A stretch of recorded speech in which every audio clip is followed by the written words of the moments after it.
Check, test. Hello, testing. Hello, check, test. Hello.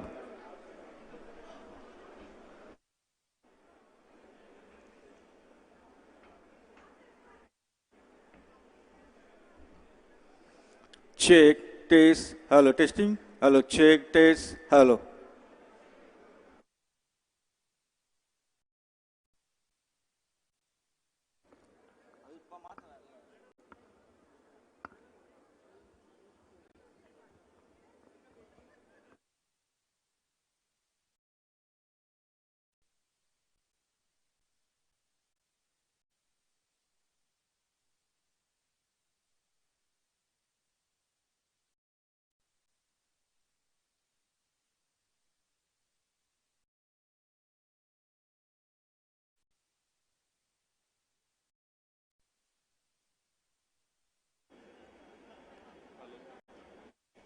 Hello, mic check.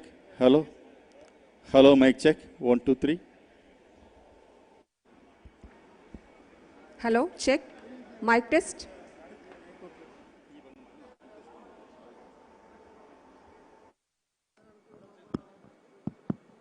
Check, check.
Very good morning to all. Please keep your mobile phones in silent mode to ensure that there is no interruption during the session.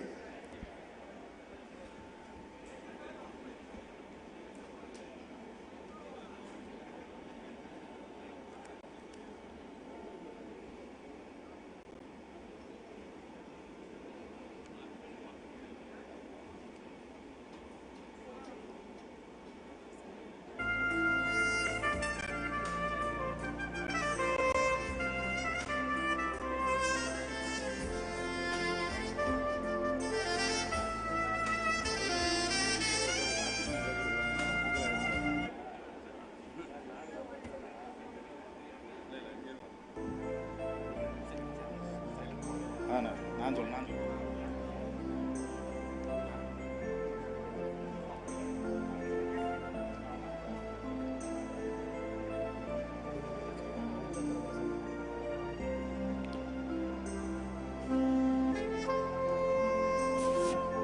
Good morning to one and all. Keep your mobile phones in silent mode to ensure that there is no interruption during the session, sir.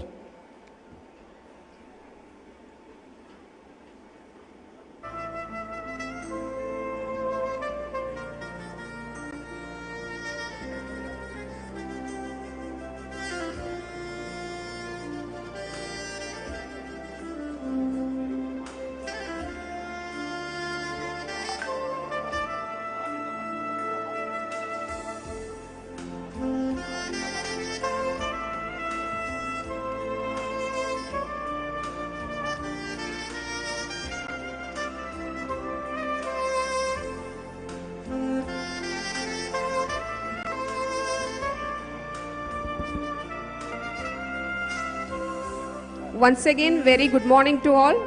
Please keep your mobile phones in silent mode to ensure that there is no interruption during the session.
Please keep your mobile phones in silent mode to ensure that there is no interruption during the session, sir.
அதான் இங்கே சொல்லிட்டு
Very good morning to all.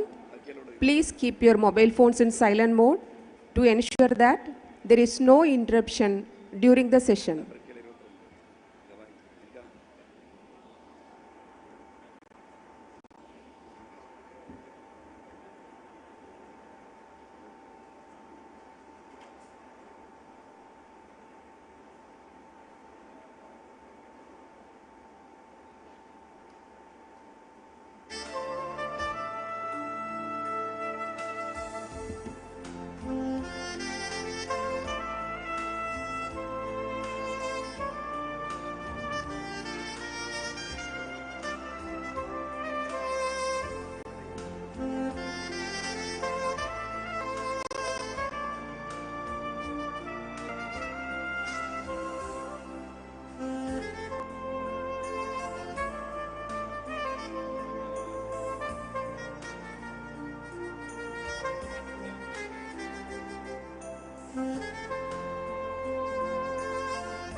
Keep your mobile phones in silent mode to ensure that there is no interruption during this session, sir.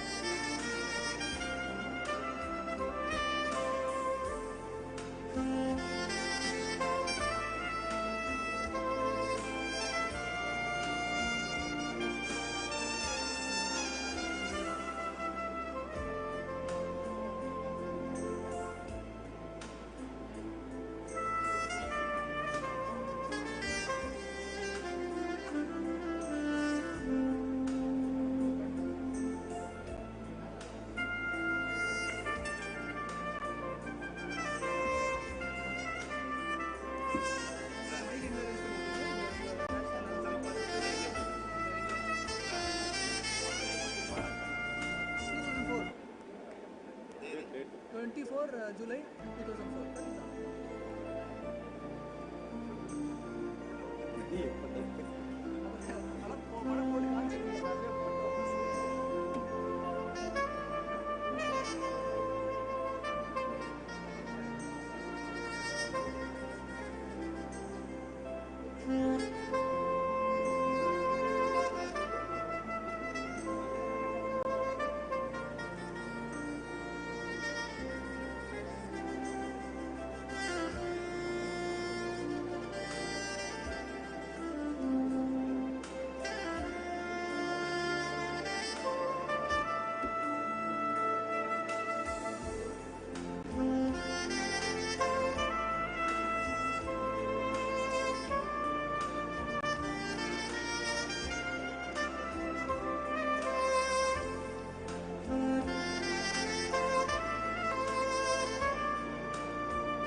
We kindly request the dignitaries to adorn the stage.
May we commence the program, my lord?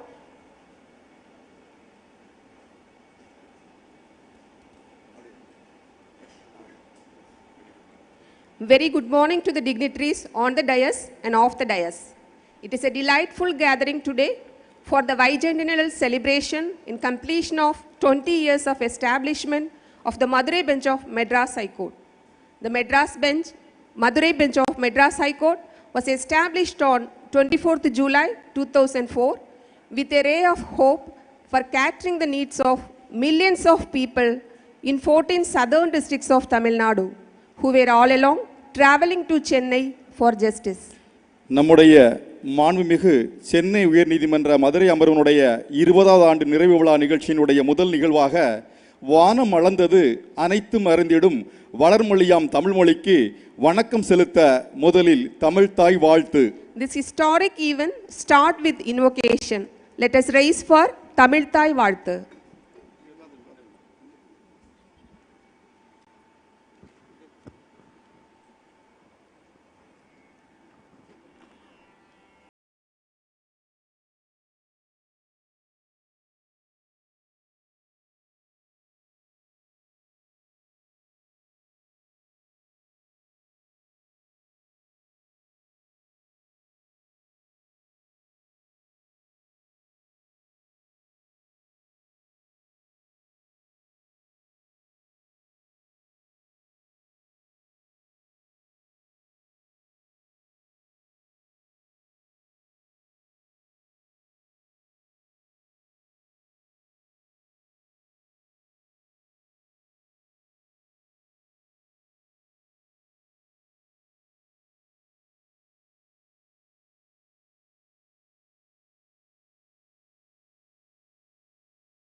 சுடர்விடும் தீப ஒளி இருளகற்றி எங்கும் பரவி ஒளி வீசுவது போல நீதி பரிபாலன ஞான ஒளி எங்கும் ஒளிரு வண்ணம் மங்களத்தின் அடையாளமாய் குத்து விளக்கு ஏற்றும் நிகழ்வு. Light is the symbol of knowledge and wisdom, which illuminates our path to justice. We kindly request the Honorable Chief Justice of India to light the traditional lamp, the Kuttu Vilakku. We also request the Honorable dignitaries on the dais to join with His Lordship.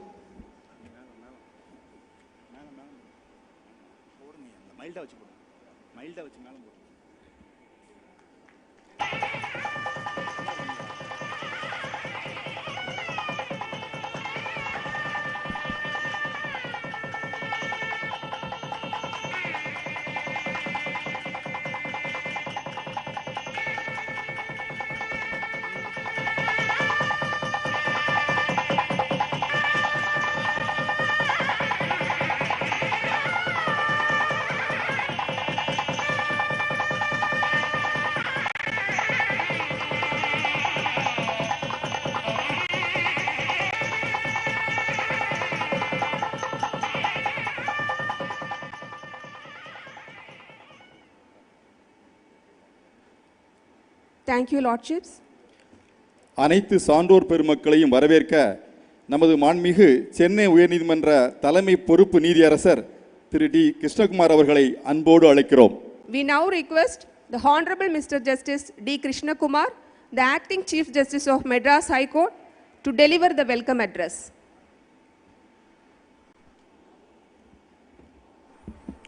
The Honorable Dr. Justice D.Y. Chandrachud, Chief Justice of India, Honorable Mr. Justice B.R. Gawai, Judge, Supreme Court of India, Honorable Justice Suryakant, Judge, Supreme Court of India, Honorable Mr. Justice M.M. Sundaresh, Judge, Supreme Court of India, Honorable Mr. Justice K.V. Vishwanathan, Judge, Supreme Court of India, Honorable Mr. Justice Suresh Kumar, Administrative Judge of Madurai Bench of Madras High Court, esteemed brother and sister, Judges of Principal Seat and Madurai Bench, Honorable Justice Mahadeva, Judge, Supreme Court of India,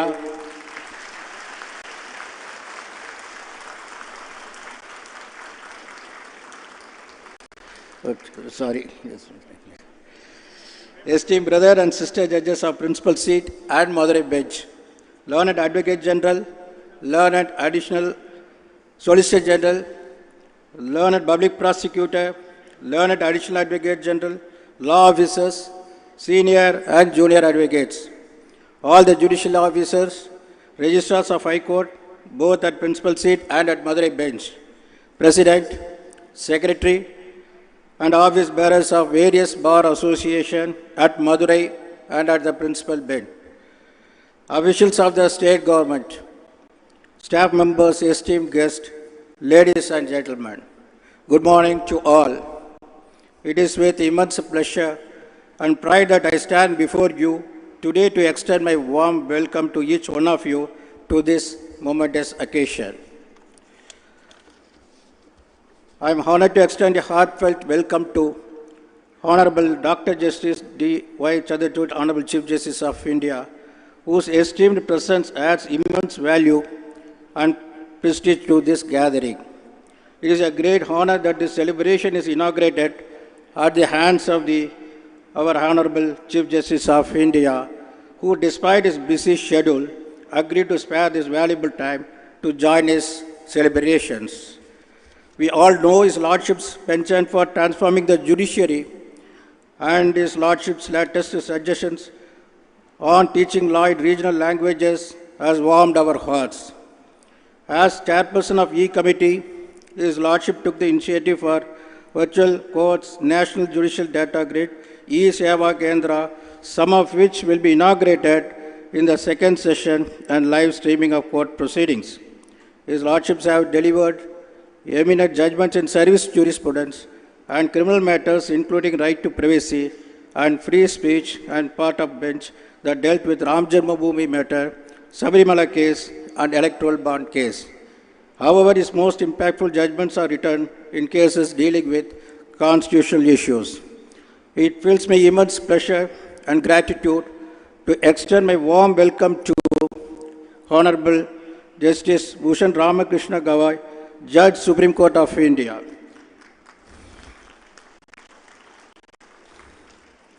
It is a testament to his outstanding qualities that His Lordship has readily accepted our invitation to participate in the voluntary sessions for launch of work for establishing 100 E-Seva Kendras in the northern districts of the Tamil Nadu.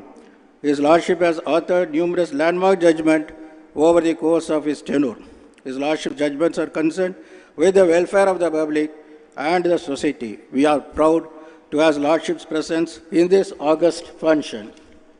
I am also honored to extend my sincere gratitude and welcome to Honorable Mr. Justice Suryakant, Judge of Supreme Court of India.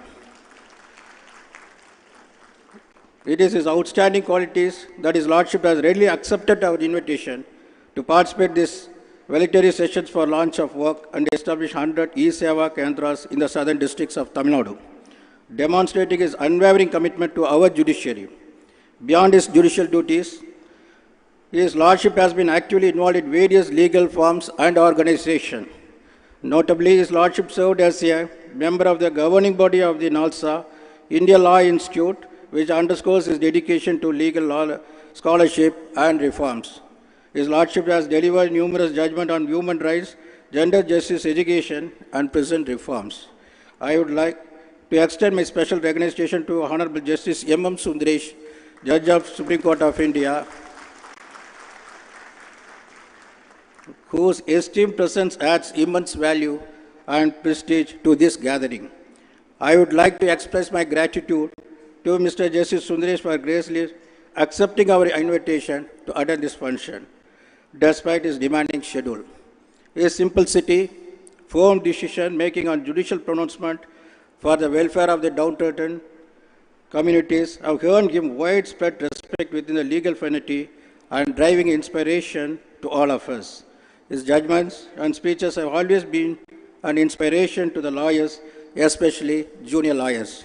His Lordship's advice and insightful suggestions are invaluable support and guidance for the welfare of the institution.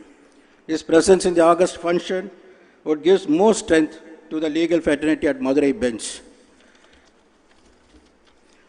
I am also honored to extend a warm welcome to Honorable Mr. Justice K.V. Vishwanathan, Judge Supreme Court of India.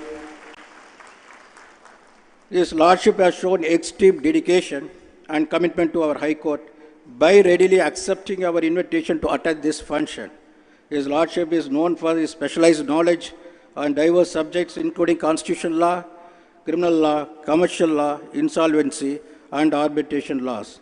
It is my privilege to welcome Honorable Justice Mahadevan, Judge Supreme Court of India.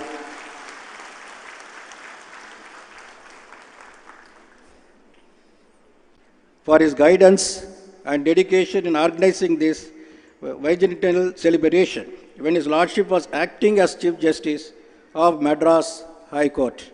Now his exemplary efforts have played a pivotal role in the success of this function. Now his Lordship is holding the different role as the Judge of the Supreme Court. His Lordship's elevation adds feather to the crown. On behalf of the Madras High Court and members of the Bar, we express our sincere gratitude to the Honorable Chief Justice of India and Collegium of the Supreme Court of India for giving one more opportunity to the Madras High Court for the elevation of His Lordship as Judge of the Supreme Court. I wish him a cherishable and prosperous career as a Judge of Supreme Court of India. As well, we know His Lordship is known to for his eminency and command over Tamil literature and for his notable judgments on environment protection, preservation of water bodies and Tamil properties, etc., temple properties, etc. Honorable Justice K.V. Vishwanathan and Honorable Justice Mahadevan are attending their first official function in this Madurai bench. It is a great joyous moment for us. I would be failing in my duty if I do not acknowledge the invaluable contribution of Honorable Justice Suresh Kumar, Administrative Judge of Madurai Bench of Madras High Court, and other companion brother and sister judges of this started High Court for the unwavering commitment in organizing this function. Today, we gather here to mark and cherish bicentennial celebration of the Madras Bench of the Madurai High Court, which came to be inaugurated in the year 2004 and 24/7/2024 to cater the needs of the litigants and lawyers of 14 southern districts of Tamil Nadu. Madurai Bench was established to reduce the workload of the principal seat of Madras High Court in Chennai and to provide better access to justice for people in the southern districts of the Tamil Nadu. I remember the day when the Madurai Bench was inaugurated. Now 20 years have passed so fast, and the bench has grown leaps and bounds.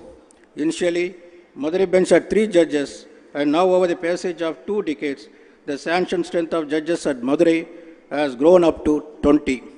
The talent pool has grown bigger and will grow in the years to come. We are proud to say that the Madurai Bench is one of the best high courts in the entire country, providing all infrastructure facilities within these premises. New buildings have come up and additional amenities are added periodically. The government all along have been supportive to the High Court in improving the amendments. It is also a proud moment to inform that the government of Tamil Nadu has accorded administrative sanction for a sum of rupees 11.20 crores for acquisition of land admission to an extent of 6.5 acres opposite to the Madras High Court campus, which would give additional space for the demand of the bar for construction of auditorium, car parking, staff quarters, etc. The Madurai bench was commenced in the presence of the Honorable Mr. Justice R.C. Lagoti, former Chief Justice of India, and Mr. Justice B. Subhashan Reddy, former Chief Justice of Madras High Court. And after completion of 20 years, this Madurai bench has disposed of nearly 12.13 lakhs cases, and during last 2 years, the Madurai bench has achieved 106% disposal as against institution of cases, which demonstrate better coordination between the bench and the bar and the endeavor taken by the advocates in disposing of the cases. I once again express my sincere gratitude and heartiest welcome to all the dignitaries and participants who have made this event possible. Thank you very much. Thank you, my lord, for the warm welcome. இந்த வரலாற்று சிறப்பு மிக்க நிகழ்விற்கு வடமதுரைக்கு வருகை தந்துள்ள மாண்புமிகு நீதியரசர்களை கௌரவிக்கும் நிகழ்வு. Now, this is the time to honor the dignitaries on the dais. We now request the Honorable Mr. Justice D. Krishnakumar, the Acting Chief Justice of Madras High Court, to present the shawl, garland and memento to the Honorable Chief Justice of India.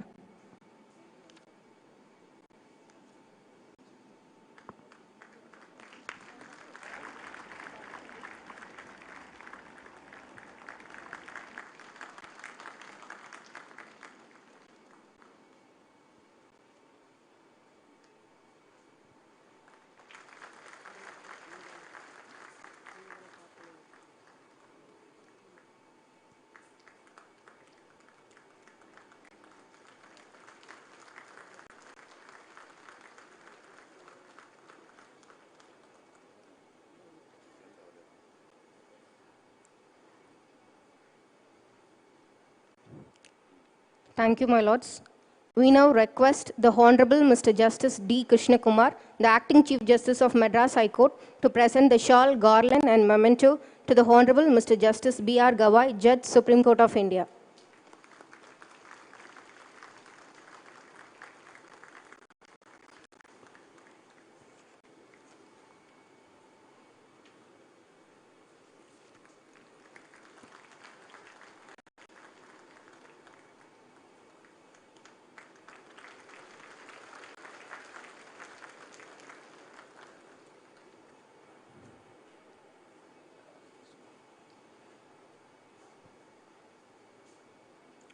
Thank you, my lords. We now request the Honorable Mr. Justice R. Suresh Kumar, Administrative Judge of Madurai Bench of Madras High Court, to present the shawl, garland and memento to the Honorable Mr. Justice Surya Kant, Judge, Supreme Court of India.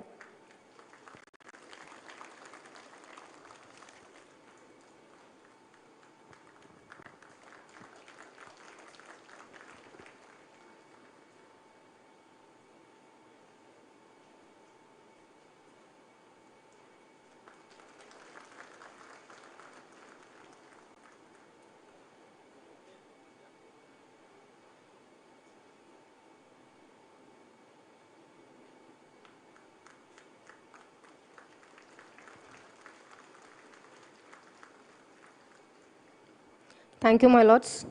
We now request the Honorable Mr. Justice S.S. Sundar, Judge, Madras High Court, to present the shawl, garland and memento to the Honorable Mr. Justice M.M. Sundaresh, Judge, Supreme Court of India.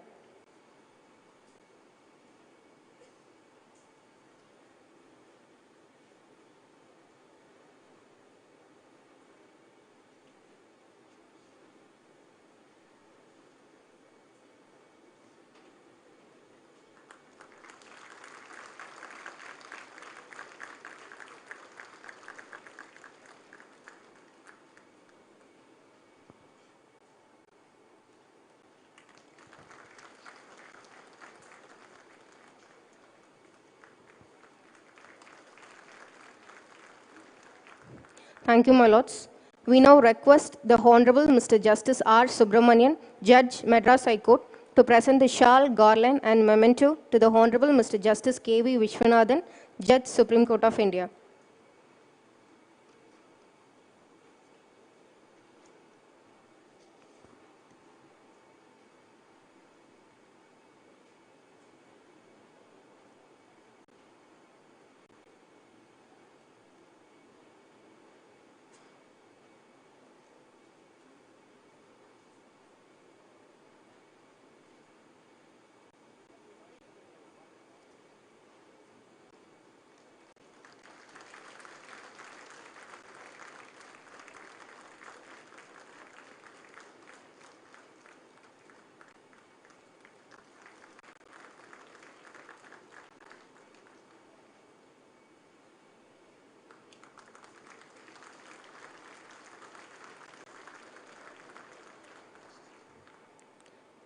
Thank you, my lords.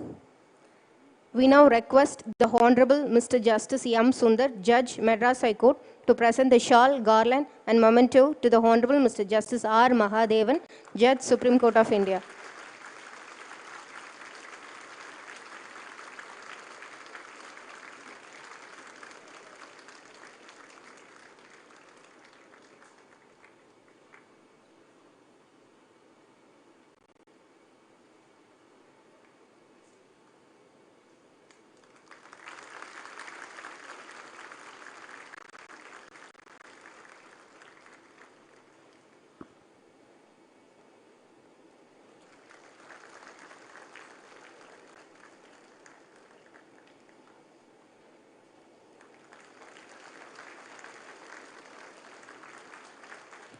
Thank you, my lords. We now request the Honorable Mrs. Justice J. Nisha Banu, Judge, Madras High Court, to present the shawl, garland, and memento to the Honorable Mr. Justice D. Krishna Kumar, the Acting Chief Justice of Madras High Court.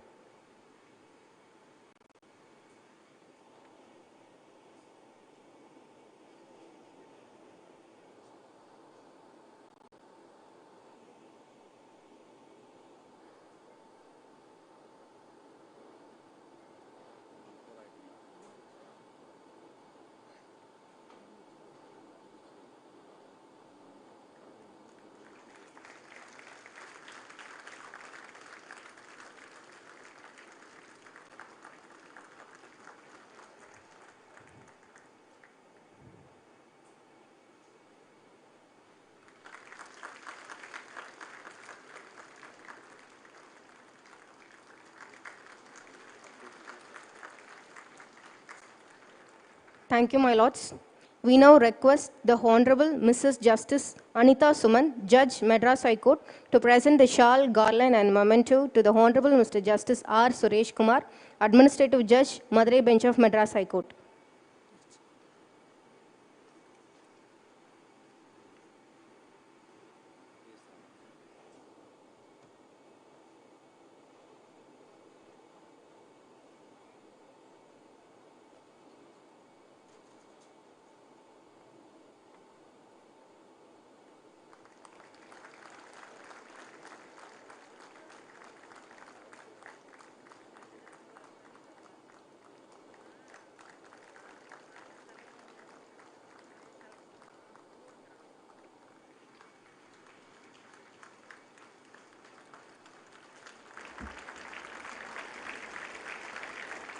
Thank you, my lords. We now request Mr. P.S. Raman, Advocate General of Tamil Nadu, to honor the Honorable Chief Justice of India.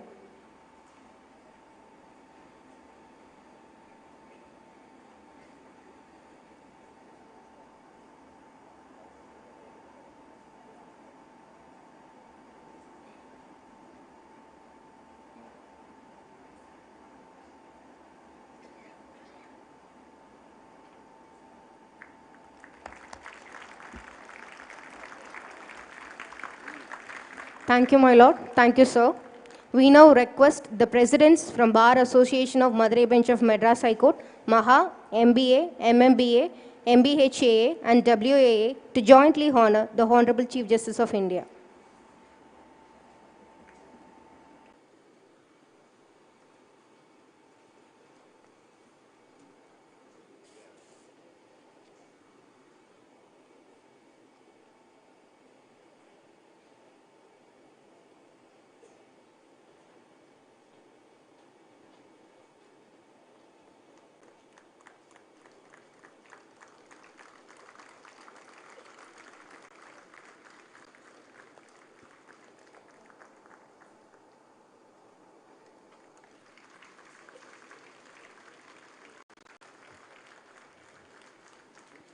Thank you, my lord. Thank you all. We now request the President and Secretary of MMBA to honor the Honorable Mr. Justice M. Sundaresh, Judge, Supreme Court of India.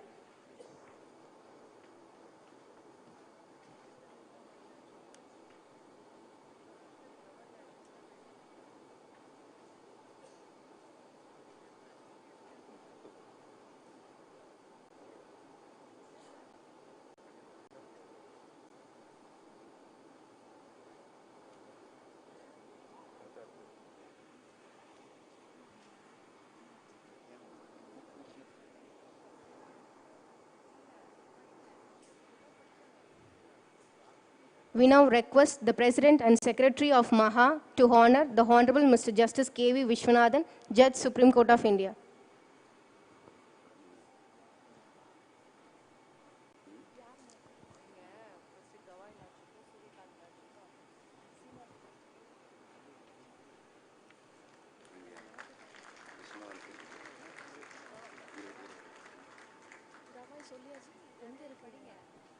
இருக்கட்டும் 11 முடிச்சுங்க emotion முடிச்சிட்டாங்க emotion முடிக்க 11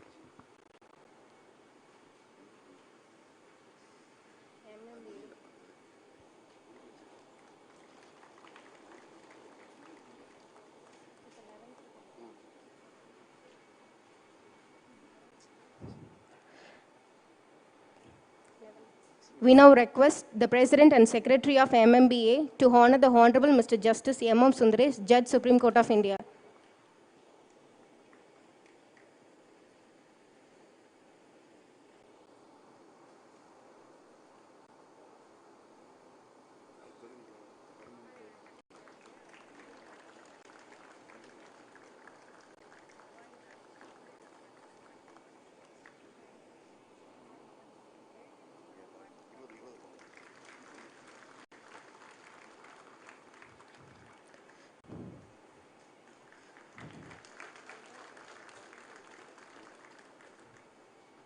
Thank you, my lords. We now request the President and Secretary of MBA to honor the Honorable Mr. Justice B.R. Gawai, Judge, Supreme Court of India.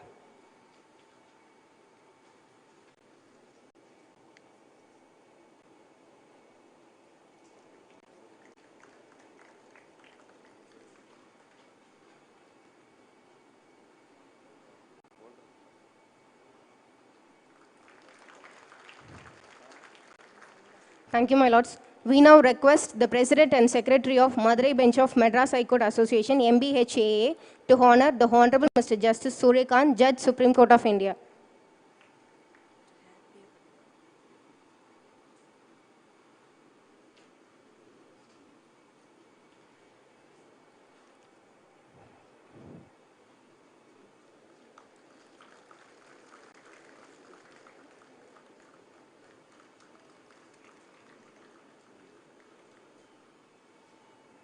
Thank you, my lords. We now request the President and Secretary of WAA to honor the Honorable Mr. Justice R. Mahadevan, Judge, Supreme Court of India.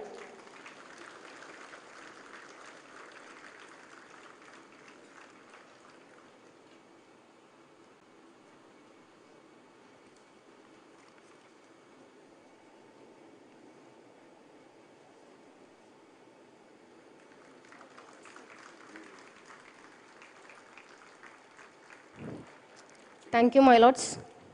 We now request Mr. P. Muthukumar, Additional Advocate General, to honor the Honorable Mr. Justice B.R. Gawai, Judge, Supreme Court of India.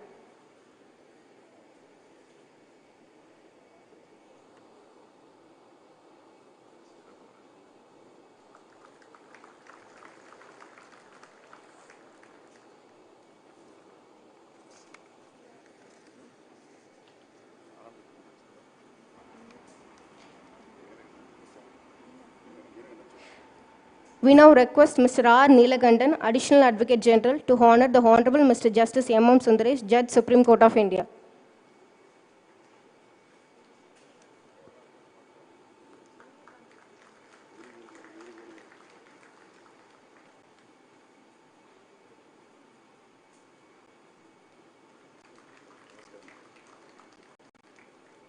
Thank you, my lords. Thank you, sir.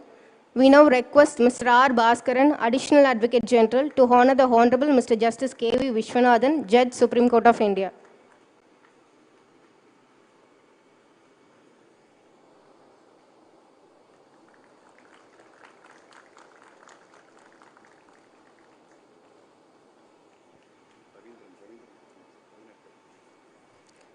Thank you, my lords. Thank you, sir.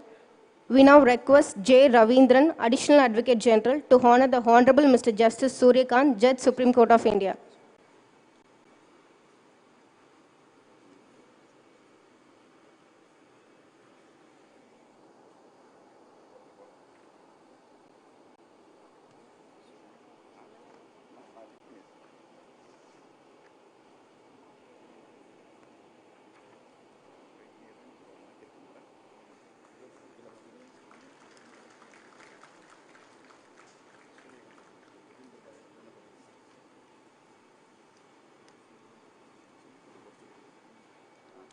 We now request Mr. Selvendran, Special Government Pleader, to honor the Honorable Mr. Justice R. Mahadevan, Judge, Supreme Court of India.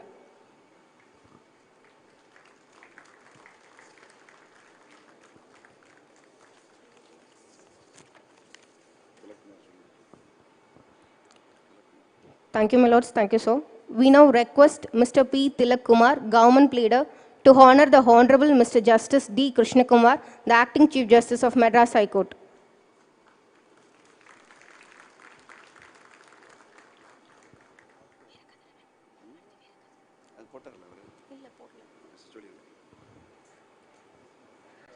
We now request Mr. Veera Kadiravan, Additional Advocate General, to honor the Honorable Mr. Justice B.R. Gawai, Judge, Supreme Court of India.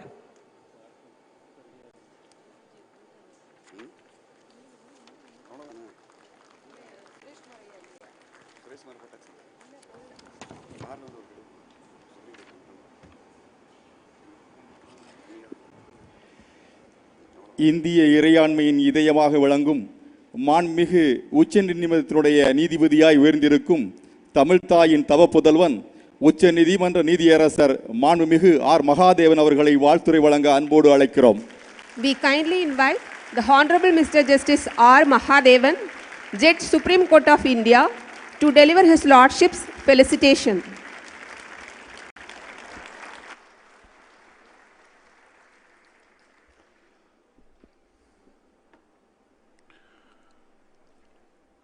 Good morning to all of you. அனைவருக்கும் என்னுடைய வணக்கம்.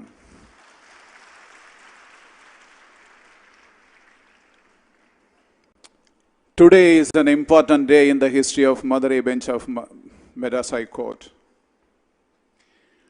We have the eminent judges from Supreme Court of India to participate in this important occasion. We have the Honorable Chief Justice of India, Dr. D.Y. Chandrachud,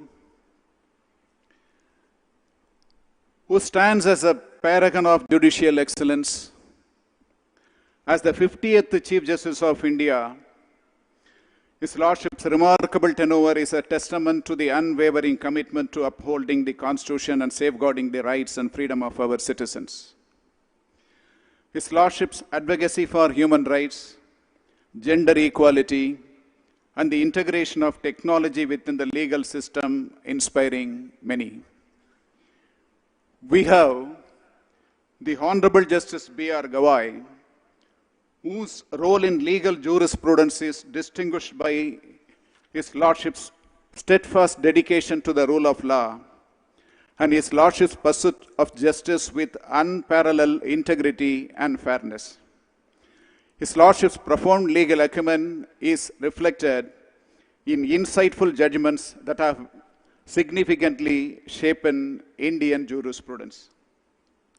We have also have Honorable Justice Suryahan, whose contributions to justice, human rights, and judicial reform are both profound and influential. His Lordship have been particularly impactful in environmental jurisprudence with landmark decisions that have fortified our democratic framework. The son of the soil, Honorable Justice M.M. Sundaresh, whose judicial career is marked by a profound dedication to the principles of justice and constitutional integrity. Your insightful judgment in various facets of criminal and other laws have significantly influenced legal thoughts and practice in India. His Lordship K.V. Viswanathan's distinguished contributions to the judiciary are characterized by a deep sense of fairness and legal expertise. His Lordship's thoughtful and balanced judgments have made significant strides in the development of Indian jurisprudence. My special thanks to all the honorable judges for having participated in this memorable occasion. Honorable Acting Chief Justice of Madras High Court, Justice D. Krishna Kumar, Justice R. Suresh Kumar, Administrative Judge, Madurai Bench of Madras High Court, my brother and sister judges, judicial officers, Mr. P.S. Raman, Advocate General of Tamil Nadu, my dearest lawyers of Madras as well as Madurai bench, distinguished guests, it is with profound honor and immense pride that we unite today to celebrate the 20th year of Madurai bench of Madras High Court. This milestone is not just a marker of 20 years, but a symbol of the enduring commitment to justice and righteousness that this bench embodies. As the then acting Chief Justice of Madras High Court, when the plans for this celebrations were brought to my attention, I took it upon myself to ensure that this occasion would be marked with the grandeur it deserves. I took steps to invite esteemed honorable judges from the Supreme Court, recognizing the significance of this milestone in our judicial history. Before the function could take place, I was elevated to the Supreme Court of India. Today, I am before you as a judge of Supreme Court of India. The statistics related to the volume of work in the Madurai bench about the efficiency as well as dedication of this bench is shown well. Since its inception, the Madurai bench has instituted an impressive 1,34,596 cases as well as 13,45,946 cases disposed so far. More remarkably, it has disposed of 12,13,084 cases, demonstrating an unwavering commitment to swift and effective justice. As of June 30, 2024, the pending cases stands at 77,751, a testament to the bench's efficiency given the high volume of cases it handles. As we celebrate the 20th year, we must also look towards the future with optimism and resolve. The challenges ahead are many, but so are the opportunities. We must continue to innovate, to leverage technology, and to find new ways to make justice ever more accessible and efficient. To my esteemed colleagues in the legal fraternity, you are the pillars of our judicial system. Your dedication, hard work, and ethical conduct set the standard for justice and uphold the rule of law. Embrace continuous learning, strive for excellence, and let your commitment to ethical practice shine as a beacon of others to follow. As we move forward, let us reaffirm our dedication to the principles that led to the establishment of this bench: accessibility, efficiency, and justice for all. Let us commit ourselves to upholding the highest standard of judicial conduct and to the relentless pursuit of justice, truth, and righteousness in all our endeavors. May the Madurai bench of the Madras High Court continue to stand as a symbol of hope, a bastion of justice, and a testament to the power of accessible and efficient judicial systems. Before thanking you, Nilandara Thiruvin Pandiyanum, Kaichina Vadiyum, உக்கிர பெருவழுதி பாண்டியனும் எடுத்து தந்த சட்டத்தையும் நீதியையும் இந்த Madurai bench தொடர்ந்து காப்பாற்றி வரும் என்ற நம்பிக்கையோடு உங்களுக்கு நன்றி கூறுகிறேன். வணக்கம். Thank you, Lordship, for inspiring speech. மாண்புமிகு உச்சநீதிமன்ற நீதியரசர் திரு KV விஸ்வநாதன் அவர்களை வாழ்த்துரை வழங்க அன்போடு அழைக்கிறோம். We kindly invite the Honorable Mr. Justice KV Vishwanathan, Judge Supreme Court of India, to offer his Lordship's felicitation. மதிப்பிற்கும் மிகுந்த மரியாதைக்கும் உரிய உச்ச நீதிமன்ற தலைமை நீதிபதி நீதியரசர் தனஞ்சய் சந்திரசூட் அவர்களே, my most esteemed and respected Honorable Chief Justice of India, Dr. Justice D.Y. Chandrachud, மாண்புமிகு மூத்த சகோதர நீதிபதிகள் நீதியரசர் திரு பூஷன் ராமகிருஷ்ண கவாய், நீதியரசர் திரு சூரியகாந்த் அவர்களே, பாசமிகு சகோதரர் நீதியரசர் சுந்தரேஷ் அவர்களே, கடந்த வாரம் வரை இந்த விழாவிற்கு இயக்குனராக இருந்து இன்று காலை அரங்கத்திலே கதாநாயகனாக பிரவேசித்து மேடையிலே வீற்றிருக்கும் சகோதரர் நீதியரசர் மகாதேவன் அவர்களே, till last week he was the director of this function. This morning he has emerged as the hero and is now seated on the stage.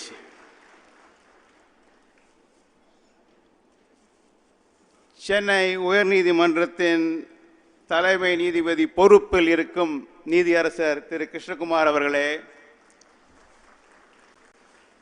Madurai அமர்வு நீதிமன்றத்தின் நிர்வாக நீதிபதி நீதியரசர் திரு சுரேஷ்குமார் அவர்களே,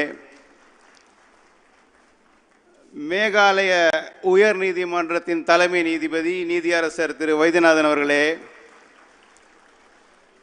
சென்னை உயர் நீதிமன்றத்தின் மாண்புமிகு நீதியரசர்களே, தமிழகத்தின் முதன்மை வழக்கறிஞர் திரு பி.எஸ். ராமன் அவர்களே, மத்திய அரசின் கூடுதல் சொலிசிட்டர் ஜெனரல் திரு ஏ.ஆர்.எல். சுந்தரேசன் அவர்களே, அவையில் வீற்றிருக்கும் சான்றோர்களே, வழக்கறிஞர் பெருமக்களே, சகோதர சகோதரிகளே, உங்கள் அனைவருக்கும் முதற்கண் என்னுடைய காலை வணக்கத்தினை தெரிவித்துக் கொள்கிறேன்.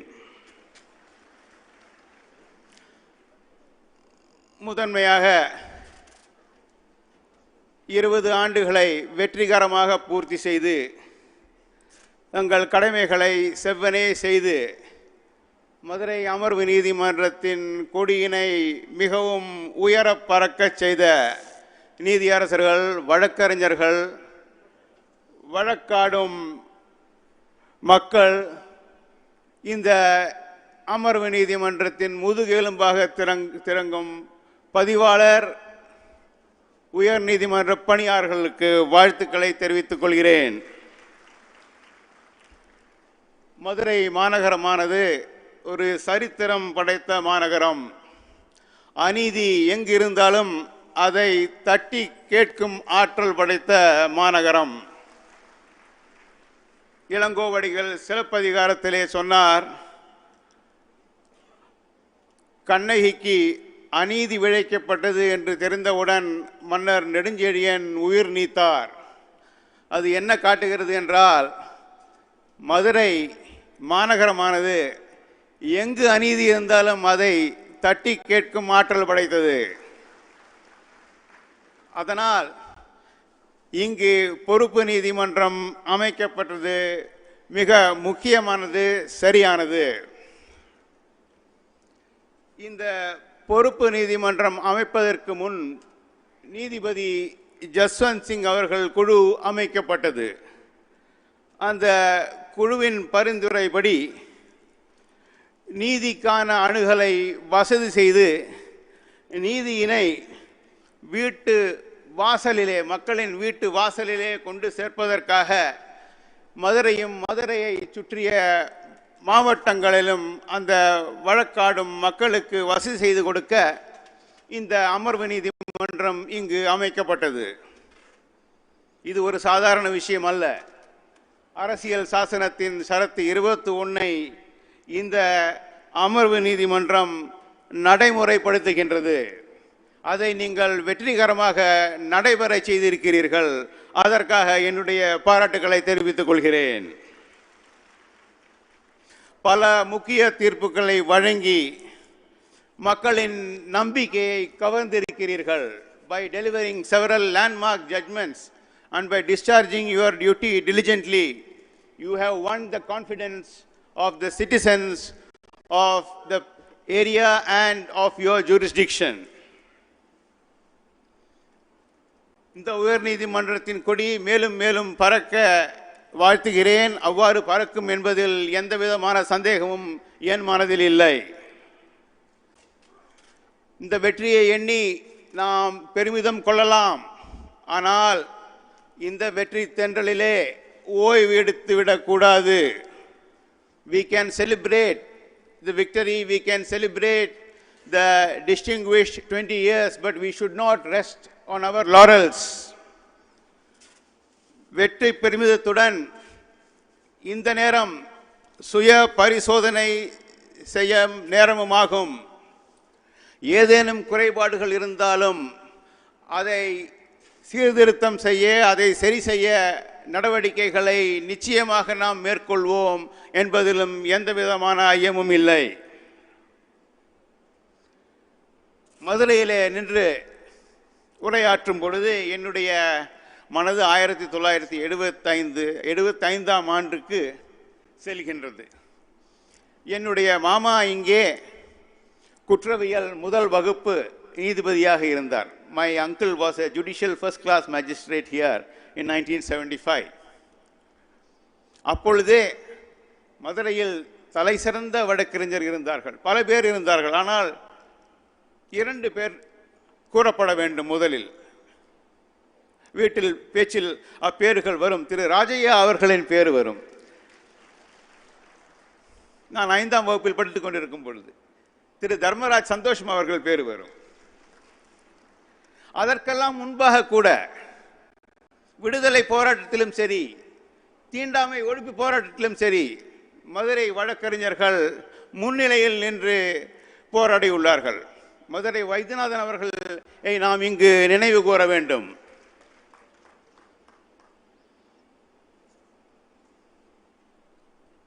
இதையெல்லாம் ஏன் கூறுகிறேன் என்றால், இந்த அமர்வு நீதிமன்றத்தின் எதிர்காலம் ஒளிமயமாக இருக்க வேண்டும் என்றால் அது இளம் வழக்கறிஞர் கையில் தான் உள்ளது. ஐயா, நீங்கள் வந்தீர்கள், இளம் வழக்கறிஞர் கையில் இருக்கிறது என்று பேசிவிட்டீர்கள். எங்களுக்கு வேலைக்கு வாய்ப்பு எங்கே, எங்களை யார் சேர்த்துக் கொள்கிறார்கள் என்ற வினா உங்கள் மனதில் எழக்கூடும். அதற்கான பதிலையும் தயாரோடு வந்திருக்கிறேன். நான் உச்ச நீதிமன்றத்திலே ஒரு வழக்கில் என்னை நீதிமன்ற நண்பர் அமைக்கஸ் குரியவாக நியமிக்கப்பட்ட பொழுது பல பரிந்துரைகளை எடுத்து வைத்தேன். அதில் ஒன்றை கூற விரும்புகிறேன். மதுரை வழக்கறிஞர் சங்க நிர்வாகிகள் இதை கவனமாக கேட்டுக்கொள்ளுங்கள். நீங்கள் இதை அமல்படுத்த வேண்டும். நீங்கள் இதை அமல்படுத்துவதில் முன்னோடியாக இருக்க வேண்டும் என்பது என்னுடைய விருப்பம். இதை நான் ஒரு உச்சநீதிமன்ற நீதிபதியாக உங்களிடத்திலே இந்த கோரிக்கையை வைக்கவில்லை. சாதாரணமாக இந்த விழாக்களில் வழக்கறிஞர்கள் தான் நீதிபதிகளுக்கு கோரிக்கை வைப்பார்கள். ஆனால் நான் ஒரு சகோதரர் என்ற முறையிலே, சமீப காலம் வரை வழக்கறிஞராக இருந்தேன் என்ற முறையிலே இந்த கோரிக்கையை வைக்கிறேன். வழக்கறிஞர் சங்கத்திலே ஒரு வேலை வாய்ப்பு குழு ஒன்றை அமையுங்கள். அதில் 2 விதமான பட்டியலை தயார்படுத்துங்கள். ஒன்று, மூத்த வழக்கறிஞர்களின் பட்டியல். அவர்கள் நாங்கள் இளம் வழக்கறிஞர்களை சேர்த்துக்கொள்ள தயாராக இருக்கிறோம் என்று கூற வேண்டும். இன்னொரு பட்டியல் இளம் வழக்கறிஞர்களுடைய பட்டியல். நாங்கள் மூத்த வழக்கறிஞர்களுடன் வேலை செய்ய தயாராக இருக்கிறோம் என்று அவர்கள் கூற வேண்டும். நீங்கள் கேட்கலாம், இதை கட்டாயப்படுத்த முடியாது, இதை எப்படி அமுல்படுத்த முடியும் என்று. கட்டாயப்படுத்த முடியாது, ஆனால் மூத்த வழக்கறிஞர்களை ஊக்குவிக்கலாம். இவ்வாறு செய்தால்தான் நீங்கள் மூத்த வழக்கறிஞர்களாக நியமிக்கப்படுவதற்கு தகுதி பெறுவீர்கள், அரசாங்க வழக்கறிஞர்களாவதற்கு தகுதி பெறுவீர்கள், நீதிபதியாவதற்கு தகுதி பெறுவீர்கள் என்று கூட நிபந்தனைகள் வைக்கலாம். இதை நான் உச்சநீதிமன்ற நீதிபதியிடம் தனியாக கோரப்போகிறேன். அவ்வாறு அவர்கள் கட்டாயமாக ஒரு இளம் வழக்கறிஞரையாவது சேர்த்துக் கொள்ள வேண்டும். இதுவரை சிபாரிசு முறையில் தான் வேலைக்கு வாய்ப்பு கிடைத்துள்ளது. எல்லாருக்குமே அப்படித்தான். பொள்ளாச்சியில் நான் பிறந்தேன், கோயம்புத்தூரில் படித்தேன், எனக்கு வாய்ப்புகள் கிடைத்தன. சரியான இடத்திலே இருந்ததனால் அந்த வாய்ப்பு கிடைத்தது. ஆனால் பல திறமைப்பட்ட இளைஞர்கள் இருக்கிறார்கள். அவருக்கு நாம் இந்த வாய்ப்பை கொடுக்க வேண்டும். அவர்களிடத்தில் தான் இந்த எதிர்காலம் இருக்கிறது.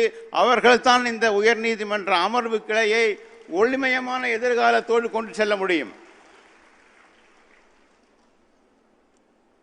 இளம் வழக்கறிஞர்களே, உங்களுக்கு வாய்ப்பு கிடைத்தவுடன் அதை பயன்படுத்திக் கொள்ளுங்கள். வேலை நேரத்தை வீணாக்காதீர்கள். ஏதாவது படித்துக்கொண்டே இருங்கள். உங்களது வழக்கு விசாரணைக்கு வரும் வரையில் பல நேரம் ஆகலாம். காலையிலிருந்து நீங்கள் நீதிமன்றத்திலே இருக்க வேண்டிய கட்டாயம் ஏற்படலாம். தயார் செய்ய வேண்டிய வழக்குகளை எடுத்து செல்லுங்கள். தீர்ப்பு திரட்டுக்களை எடுத்து செல்லுங்கள். ஏதாவது படித்து கொண்டே இருங்கள். இதனால் என்ன ஆகும் என்றால் ஒரு 10-12 வருடத்திலே மனதிலே ஒரு கோர்வை வந்துவிடும். நாளை இந்த மாதிரி ஒரு வழக்கு வரும்பொழுது உங்களுக்கு எந்த இடத்திற்கு சென்று சட்டத்தை நாட வேண்டும் என்பது தெரிந்துவிடும். அது உங்கள் வேலையை சுமூகமாக செய்ய உதவும். அதை கட்டாயமாக மேற்கொள்ளுங்கள். நீங்கள் தான் இந்த நீதிமன்றத்துக்கு எதிர்காலம். அதை விட்டுவிடாதீர்கள். என்னுடைய உரையை முடித்துக் கொள்கிறேன். அதற்கு முன்பு ஓரிரு கருத்துக்கள். தொடர் கல்வியை வழக்கறிஞர் சங்கம் நியமிக்க வேண்டும். நீதிபதிகளுக்கு ஜுடிஷியல் அகாடமிகள் இருக்கின்றன. வழக்கறிஞர்கள் சங்கம் நினைத்தால் தொடர் கல்வி பல துறைகள் இப்பொழுது வந்திருக்கின்றன. முதலில் சிவில், கிரிமினல் என்று 2 துறைகள் இருந்தன. திவால் சட்டம் இருக்கிறது, பலவிதமான சட்டங்கள். அதில் நீங்கள் புலமை பெற வேண்டும். நீங்கள் புலமை பெற்றால்தான் நீதிபதிகளை நீங்கள் வழக்கை நடத்தும் பொழுது அவர்களை உதவ முடியும். அவர்களும் அந்த உதவியால் தான் நல்ல தீர்ப்புகளை வழங்க முடியும். அதனால் தொடர் கல்வியை மேற்கொள்ளுங்கள், கைவிட்டு விடுவாதீர்கள். இதையெல்லாம் கூறிவிட்டோம். தெய்வப்புலவரை மறந்துவிட முடியுமா? தெய்வப்புலவரின் குரலை சொல்லாமல் உரையை முடிக்க முடியுமா?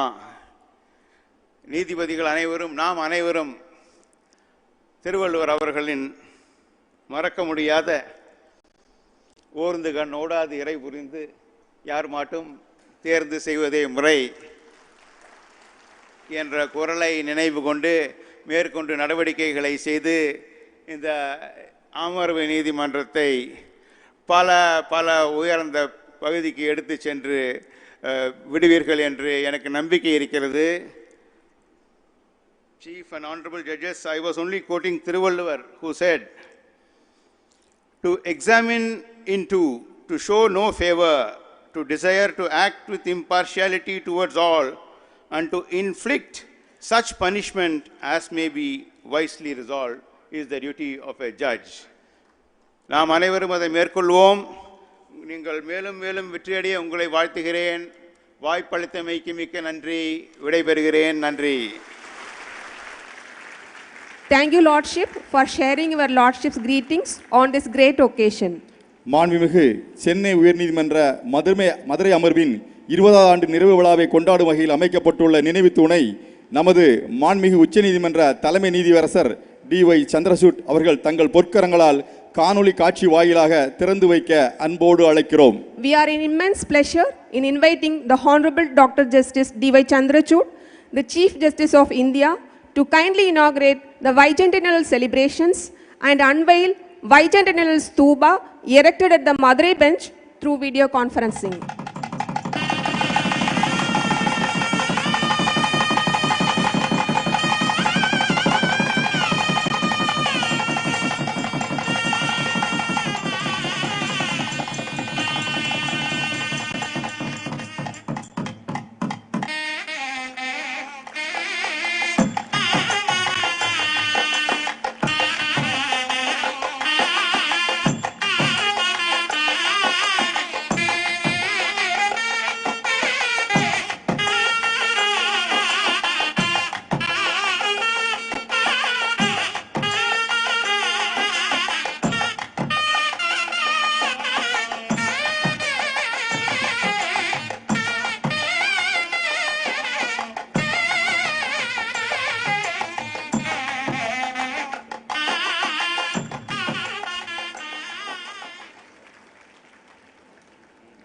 Thank you, my lord. மாண்புமிகு சென்னை உயர்நீதிமன்ற மதுரை அமர்வின் பெயர் பலகையை தனது திருக்கரங்களால் திறந்து வைக்க மாண்புமிகு உச்சநீதிமன்ற நீதியரசர் திரு எம் சுந்தரேஷ் அவர்களை அன்போடு அழைக்கிறோம். We now invite Honorable Mr. Justice M. Sundaresh, Judge Supreme Court of India, to kindly open the board in marked change of nomenclature as Madras Uyarnidimandram Madurai Amarvu.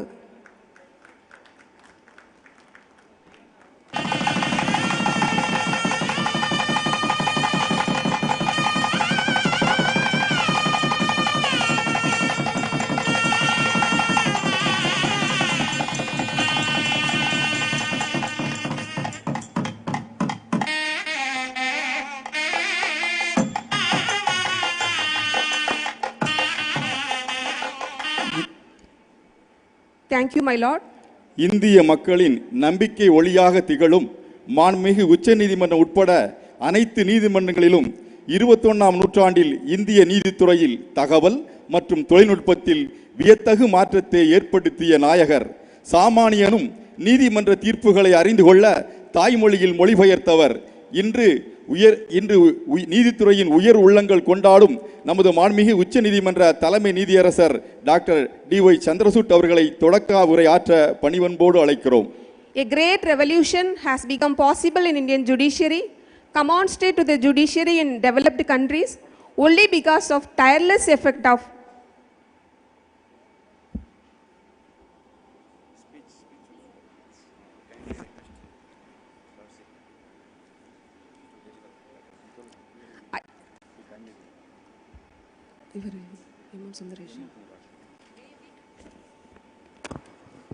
May we request our Honorable Justice M.M. Sundaresh, Judge, Supreme Court of India, to offer his Lordship's felicitation.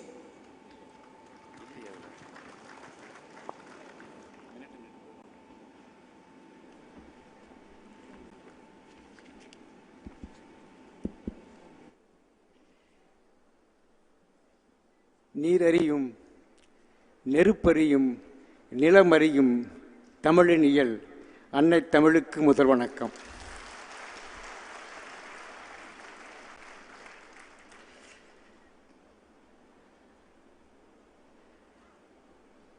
When a decision was made, let me speak in Tamil. இந்த விழாவை நடத்த வேண்டும் என்று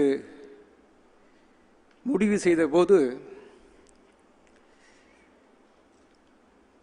எனது அருமை சகோதரர் மகாதேவன் அவர்கள் தலைமை நீதிபதியை அழைக்க வேண்டும் என்று என்னிடம் ஒரு வேண்டுகோள் விடுத்தார்.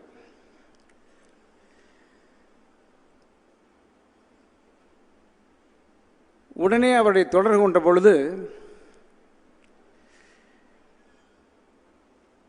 நான் இப்பொழுது விமானத்துக்கு உள்ளே இருக்கிறேன், கீழே இறங்கி வந்த பிறகு உங்களிடம் தொடர்பு கொண்டேன்னு சொன்னார். என்னை எப்பொழுதும் அன்போடும் பாசத்தோடும் சுந்தர் என்று தான் கூப்பிடுவார். விமானத்திலிருந்து இறங்கி வந்த பொழுது உடனே என்னை அலைபேசியில் தொடர்பு கொண்டார். அழைத்த காரணத்தை சொன்ன பொழுது, நீ சொல்லிவிட்டாய், அதுவும் மதுரைக்கு அழைத்திருக்கிறாய், இப்பொழுதே என்னுடைய ஒப்புதலை உனக்கு அளிக்கிறேன் என்று சொன்னார்.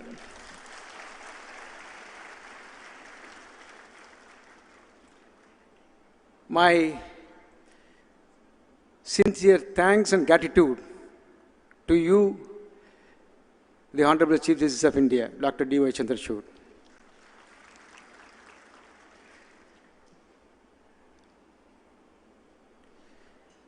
நீதியரசர் கவாய் அவர்கள் ஒரு வித்தியாசமான மனிதர்.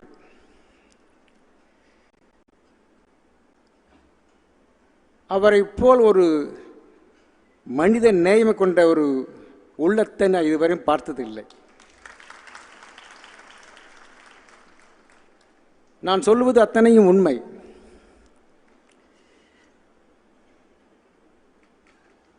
யாருக்கும் முடியாது என்று சொல்ல மனமில்லாத ஒரு மாபெரும் மனிதர். உங்களுக்கு தெரியாது, கிட்டத்தட்ட அக்டோபர் மாதம் வரை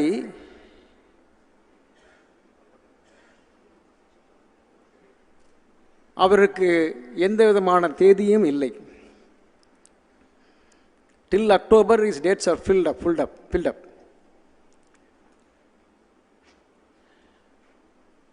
ஆனால் நான் கேட்டுக்கொண்ட பொழுது, நீ அழைத்து விட்டாய், மற்ற வேலைகளை நான் தவிர்த்து உனக்காக வருகிறேன் என்று சொன்னார். அது அவருடைய உயர்ந்த உள்ளத்தையும் பெருந்தன்மையும் காட்டுகிறது. My hearty welcome to Honorable Justice Gawai.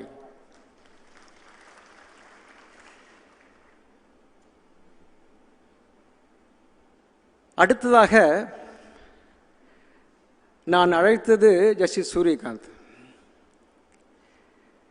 அதற்கு மேல் ஒருபடி போய் அவர் சொன்னார்,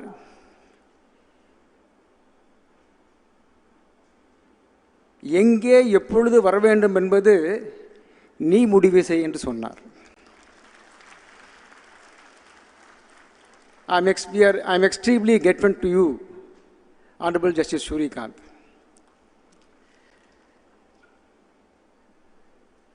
இவர்களெல்லாம் அழைத்த பிறகு எனது அருமை சகோதரர் விஸ்வநாதனை அழைத்தேன். தம்பி உடையான் படைக்கஞ்சான் என்பது ஒரு பழமொழி.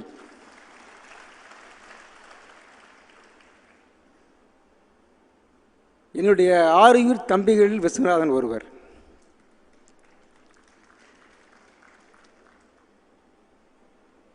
அவருக்கும் ஒரு சிரமம்.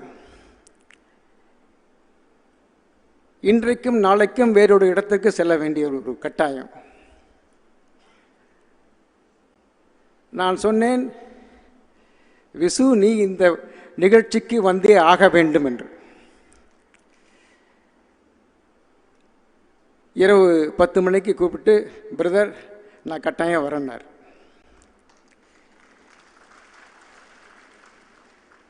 மற்றவர்களுக்கும் விஸ்வநாதனுக்கு ஒரு வித்தியாசம் உண்டு. தொழிலிலேயே நாம் எல்லாம் நினைக்க முடியாத ஒரு உயரத்தை தொட்டவர் அவர். இருந்தாலும் அந்த அளவுக்கு ஒரு எளிமை, ஒரு பணிவு.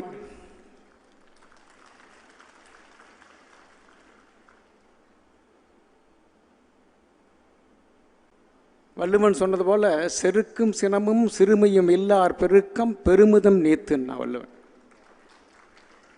அதுதான் பதவி இருக்கப்ப பணிவு இருக்க வேண்டும். I thank my brother Viswanathan. Viswanathan அந்த நிகழ்ச்சிக்கு ஒத்துழைப்பது, பிரதரை எதில் பேசினார்? நான் சொன்ன கட்டாயம் நீ தமிழ் தான் பேச வேண்டும் என்று. ஏன்னா விஸ்வநாதன் அழகாக தமிழில் பேசுவார். அதை நீங்கள் பார்த்தீங்க இன்னைக்கு. இன்றைய விஸ்வநாதனுடைய உச்சரிப்பு என்னை விட சிறந்ததாக இருக்கும்.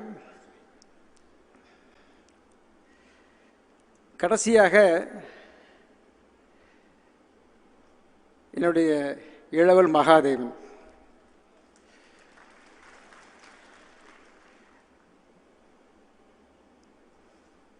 பொறுப்பு நீதிபதி கிருஷ்ணகுமார் தலைமை நீதிபதி அவர்கள் பேசுகிற பொழுது மகாதேவனுடைய பேரை விட்டுவிட்டார். அவர், நான் நினைக்கிறேன் வேண்டுமென்றே தான் அவரை விட்டுவிட்டார் என்று நினைக்கிறேன். ஏனென்றால் கடைசியாக மறுபடியும் மகாதேவன் சொல்ல பேரை சொன்ன பொழுது ஒரு அரங்கென்றும் ஒரு அரங்கம் முழுக்க ஒரு கரகோஷம்.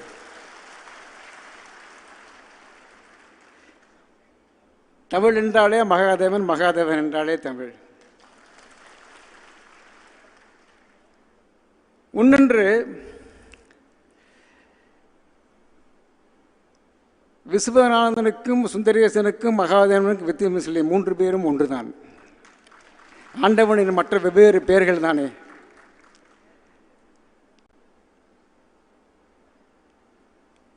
இப்போ நடந்து கொண்டிருக்கிற விழாவை உச்சநீதிமன்றத்திலே பதவி ஏற்றுக்கொண்டாலும் மிகச்சிறப்பாக நடைபெற வேண்டும் என்ற எண்ணத்தோடு முனைந்து செய்யப்பட்டவர் மகாதேவன்.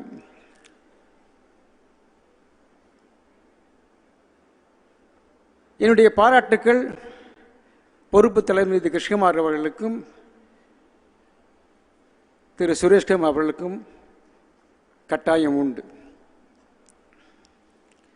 எல்லோருடைய முயற்சியினால்தான் இந்த விழா. நான் சென்ற மாதம் வந்திருக்க பொழுது அப்பொழுதே நான் வழக்கறிஞர் மன்றத்திலே சொன்னேன், மிக கூடிய விரைவிலே ஒரு விழா எடுக்கலாம் என்று இருக்கிறேன், உங்களுடைய ஒத்துழைப்பு வேண்டும் என்று.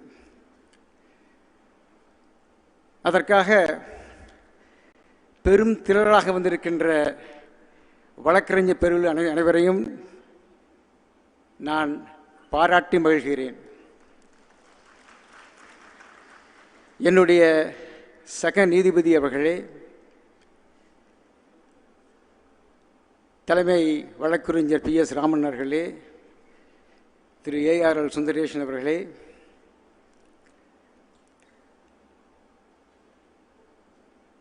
இந்த விழாவிற்காக மிக சிரமம் எடுத்து சிறப்பாக செயல்பட்டு கொண்ட அனைத்து நெஞ்சங்களை, என்னுடைய ஆருயிர் நண்பன் வைத்தியநாதன் அவர்களே, அனைவருக்கும் எனது காலை வணக்கம்.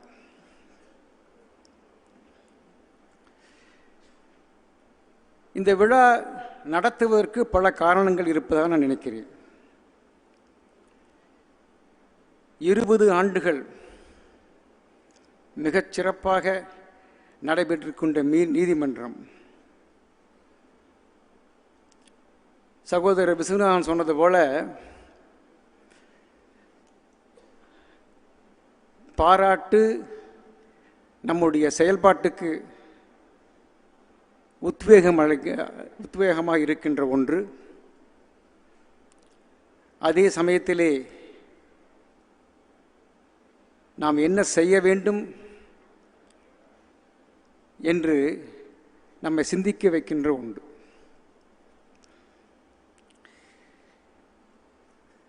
சென்னை மதுரை உயர்நீதிமன்றம், சென்னை உயர்நீதிமன்றம் மதுரை கிளை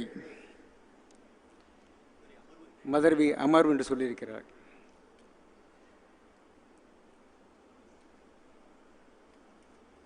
மதுரை உயர்நீதிமன்றம் என்று சொல்வதே சிறப்பாக இருக்கும் என்று நான் நினைக்கிறேன்.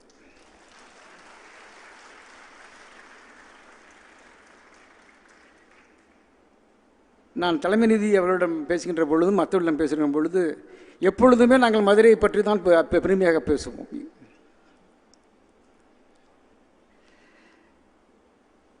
இன்னொன்று, தலைமை நீதிபதி அவர்கள் இந்த விழாவுக்கு வந்தது, அது ஒரு சிறப்பு. மற்றொரு சிறப்பு, இன்றைய தலைமை நீதிபதி மட்டுமில்லாமல் நாளைய 3 தலைமை நீதிபதிகள் இன்று இந்த விழாவுக்கு வந்திருக்கிறார்கள்.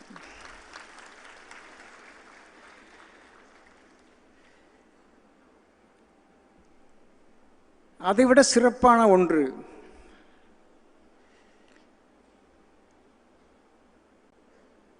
இந்த விழா சகோதரர் மகாதேவன் அவர்களுக்கு ஒரு பாராட்டு விழாவாக நான் நினைக்கிறேன். ஆக பல்வேறு காரணங்களுக்காக இந்த விழா ஒரு முக்கியமான விழா.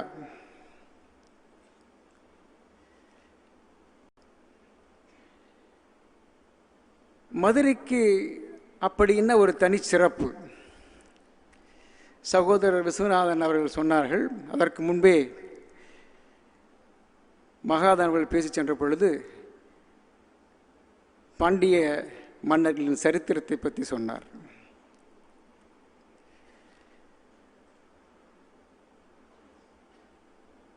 நீதிக்கென்று ஒரு இடம் இருக்கிறது என்றால் அது மதுரை தான்.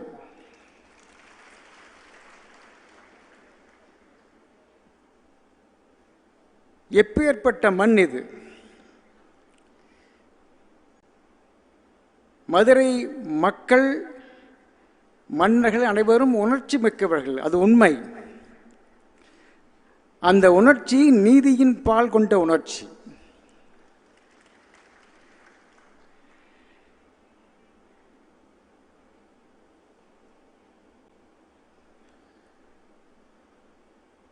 பொற்கை பாண்டியன்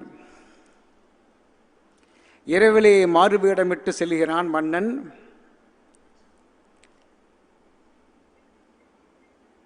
அங்கே அந்தணன் ஒருவன் வேலையின் நிமித்தமாக தன் மனைவியிடம் சொல்லி விடைபெற்று செல்கிறான்.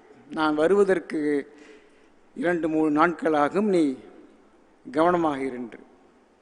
மனைவி சொன்னால், நீ போய்விட்டால் நான் எனக்கு யார் பாதுகாப்பு என்று. பாண்டியனுடைய செங்கோல் உன்னை காக்கும் என்று சொன்னான்.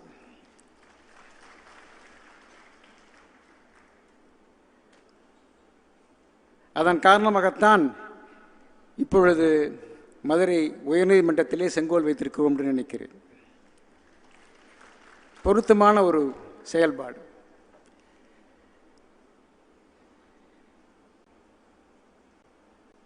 இரவு பணி செய்க மன்னன் செல்கிறான்.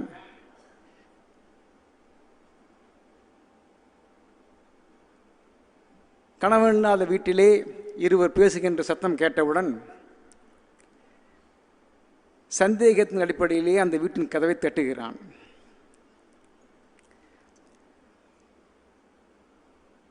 அதன் பிறகு அந்த பேச்சை கேட்டவுடன் கணவன் திரும்பி வந்து விட்டான் என்று தெரிந்து கொண்டான்.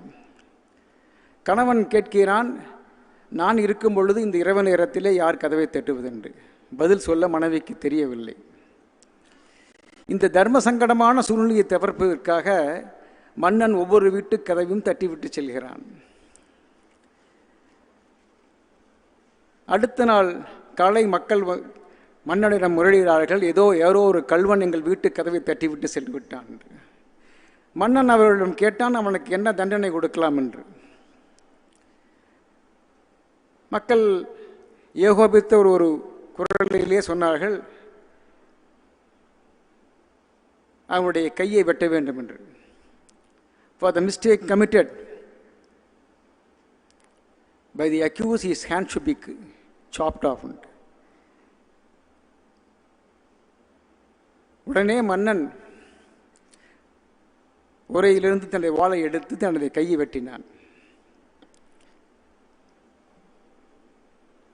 வெட்டியது சரியா தவறா என்பது கேள்வி அல்ல. The sense of justice for a king is something what we have to appreciate.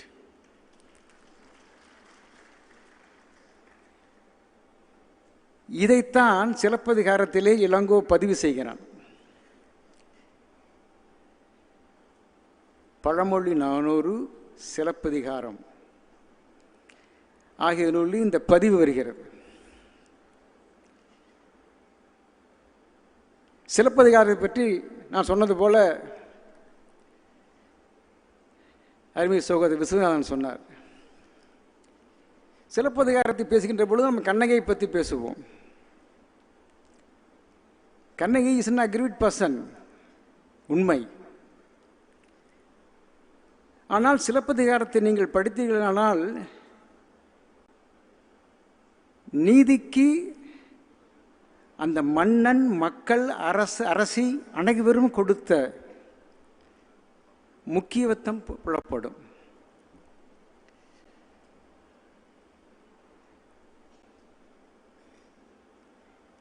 Kovalan கண்ணகியோடு வருகிறான். மதுரைக்கு உள்ள வர்றான், வெளியே நிற்கிறான். காட்டை தாண்டி மதுரை புறநகருக்கு வருகிறான். இரவு நேரம். Is crossing the deep wood at the night time. கொடிய விலங்குகள் இருக்கின்ற இடம். அந்த இடத்துக்கு வந்தோடனே அதை இளங்கோ அதை சொல்ற ஒரு அழகு, அதை வேல்வெள் ஒளியுமும் கொடும்புட்டு அகலா வாழ்வரி வெங்கையும் மண்கணம் மறவா இரவும் ஓரும் இறைதேர் முதலையும் இடுக்கண் செய்யா செங்கோல் மன்னவன் காக்கும் நாடுன்னா.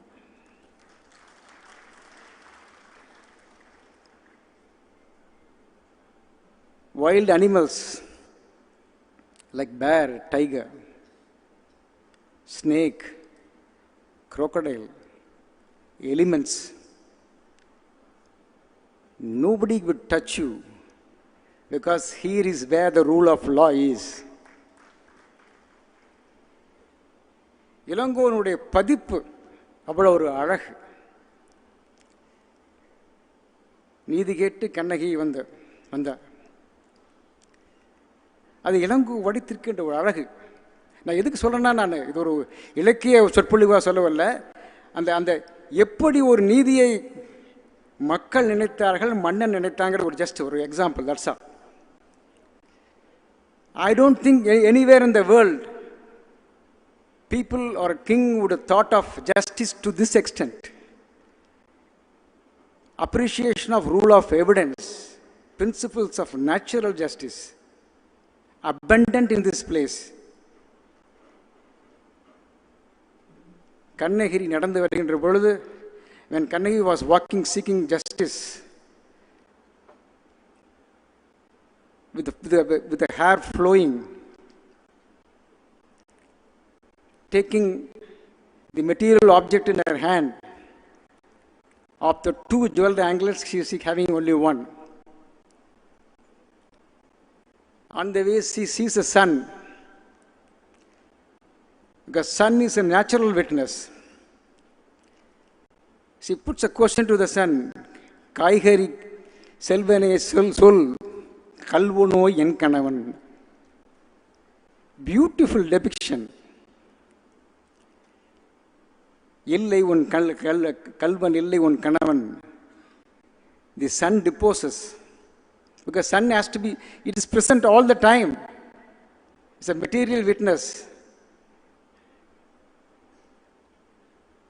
You have to, there's a presumption of shall comes in.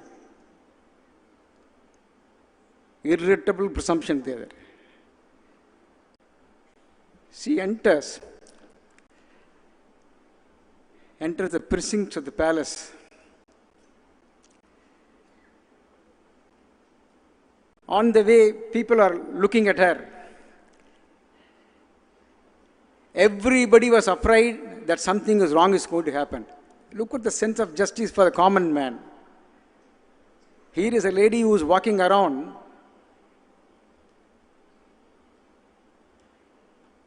with tears in her eyes. This obviously something is wrong that is going to happen to the kingdom. When she enters, the soldier who was standing as a guard, he got tensed up. She says in her anger, Vailoye, Vailoye. Twice he is saying, Oh God, oh God. And she tells him, go and tell your king that here is a lady who wishes to see him.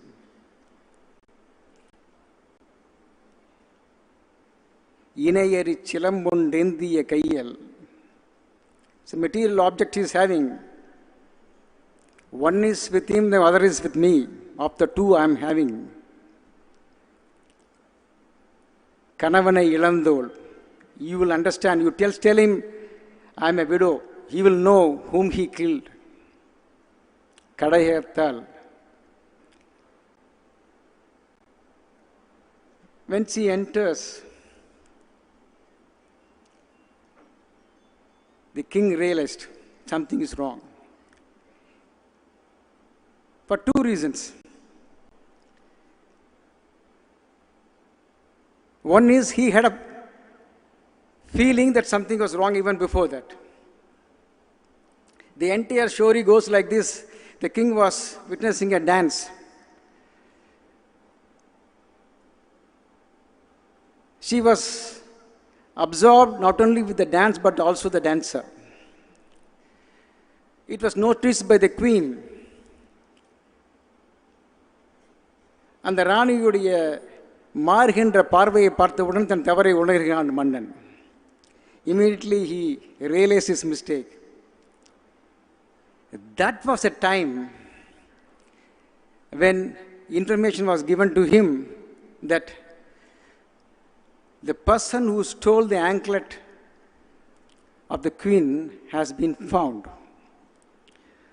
To placate the queen, he retorts with the caveat.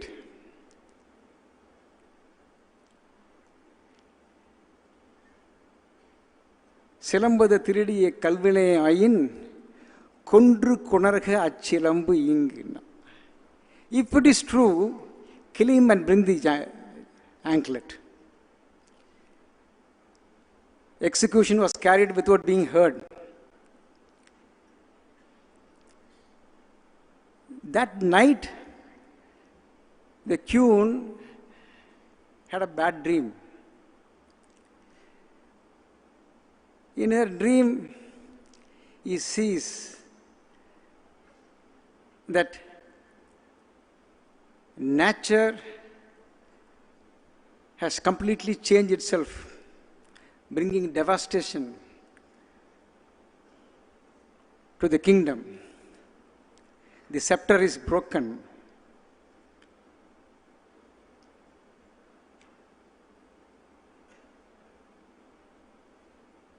There are happenings indicating trouble coming.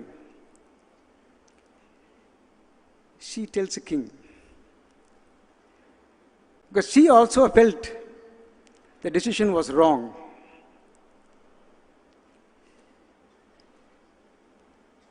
செங்கோலும் வெண்குடையும் விளைநிலைத்து மறிந்து வீழ்தரும்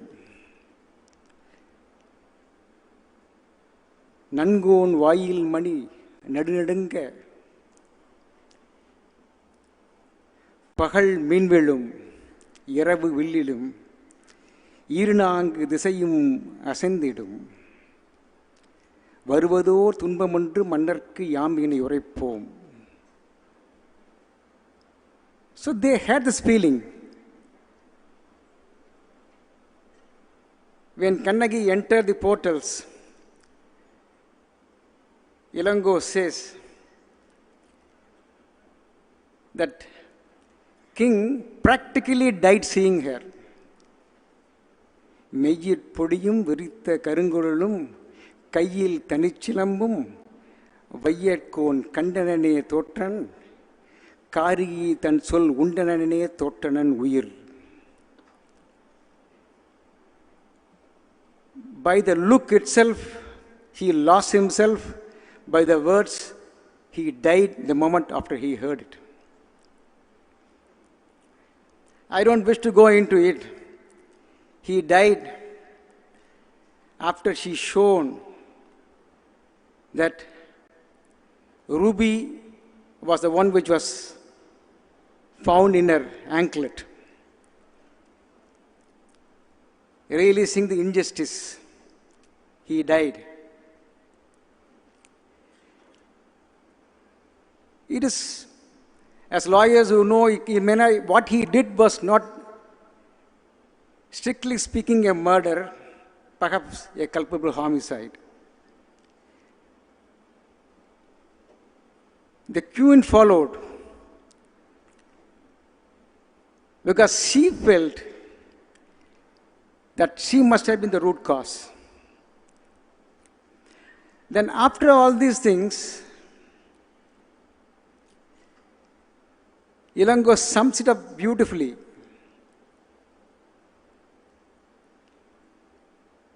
He concludes,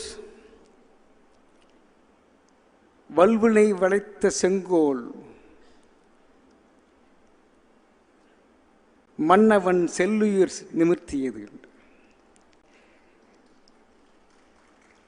By giving his life,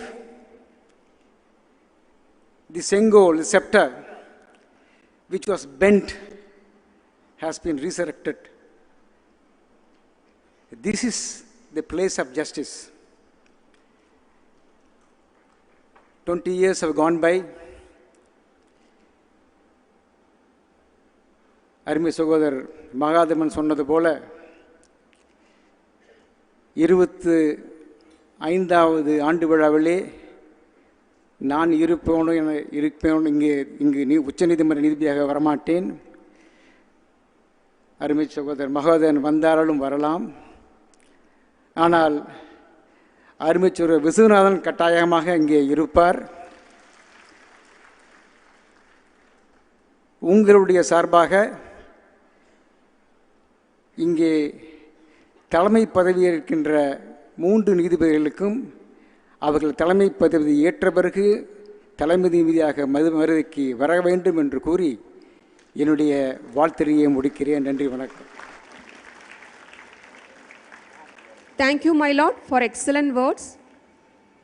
A great revolution has become possible in Indian judiciary, commensurate to the judiciary in developed countries, only because of tireless effort of our Honorable Chief Justice of India by way of implementation of e-filing, video conferencing and paperless courts.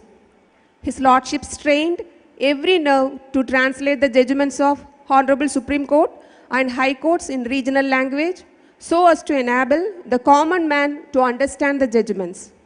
It is our immense pleasure to invite the Honorable Dr. Justice D.Y. Chandrachud, the Chief Justice of India, to kindly deliver the inaugural address.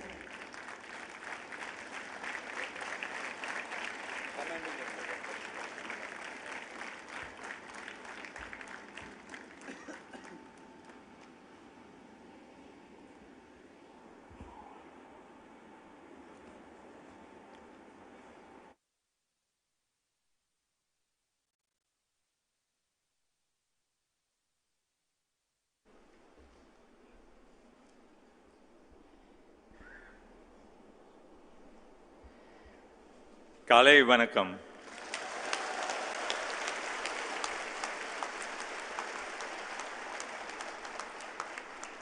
Brother Justice Bhushan Gavai, Justice Suryakant, Justice M.M. Sundaresh, Justice K.V. Vishwanathan, and Justice R. Mahadevan, Honorable Judges of the Supreme Court of India, Justice D. Krishnakumar, Honorable Acting Chief Justice of the Madras High Court, Justice R. Suresh Kumar, Justice S.S. Sundar, Justice R. Subramaniam, and all the Honorable Judges of the Madras High Court, Mr. P.S. Raman, the Distinguished Advocate General of Tamil Nadu, Mr. A.R.L. Sundareshan, the Learned Additional Solicitor General of India, members of the District Judiciary, the Bar, the Registry, and all of you present here this morning.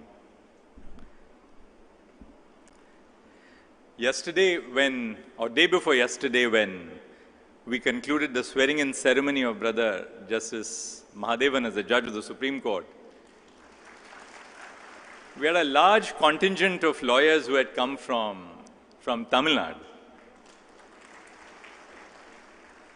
So I walked up to them over the coffee in the lounge, in the judge's lounge, and I apologized to them.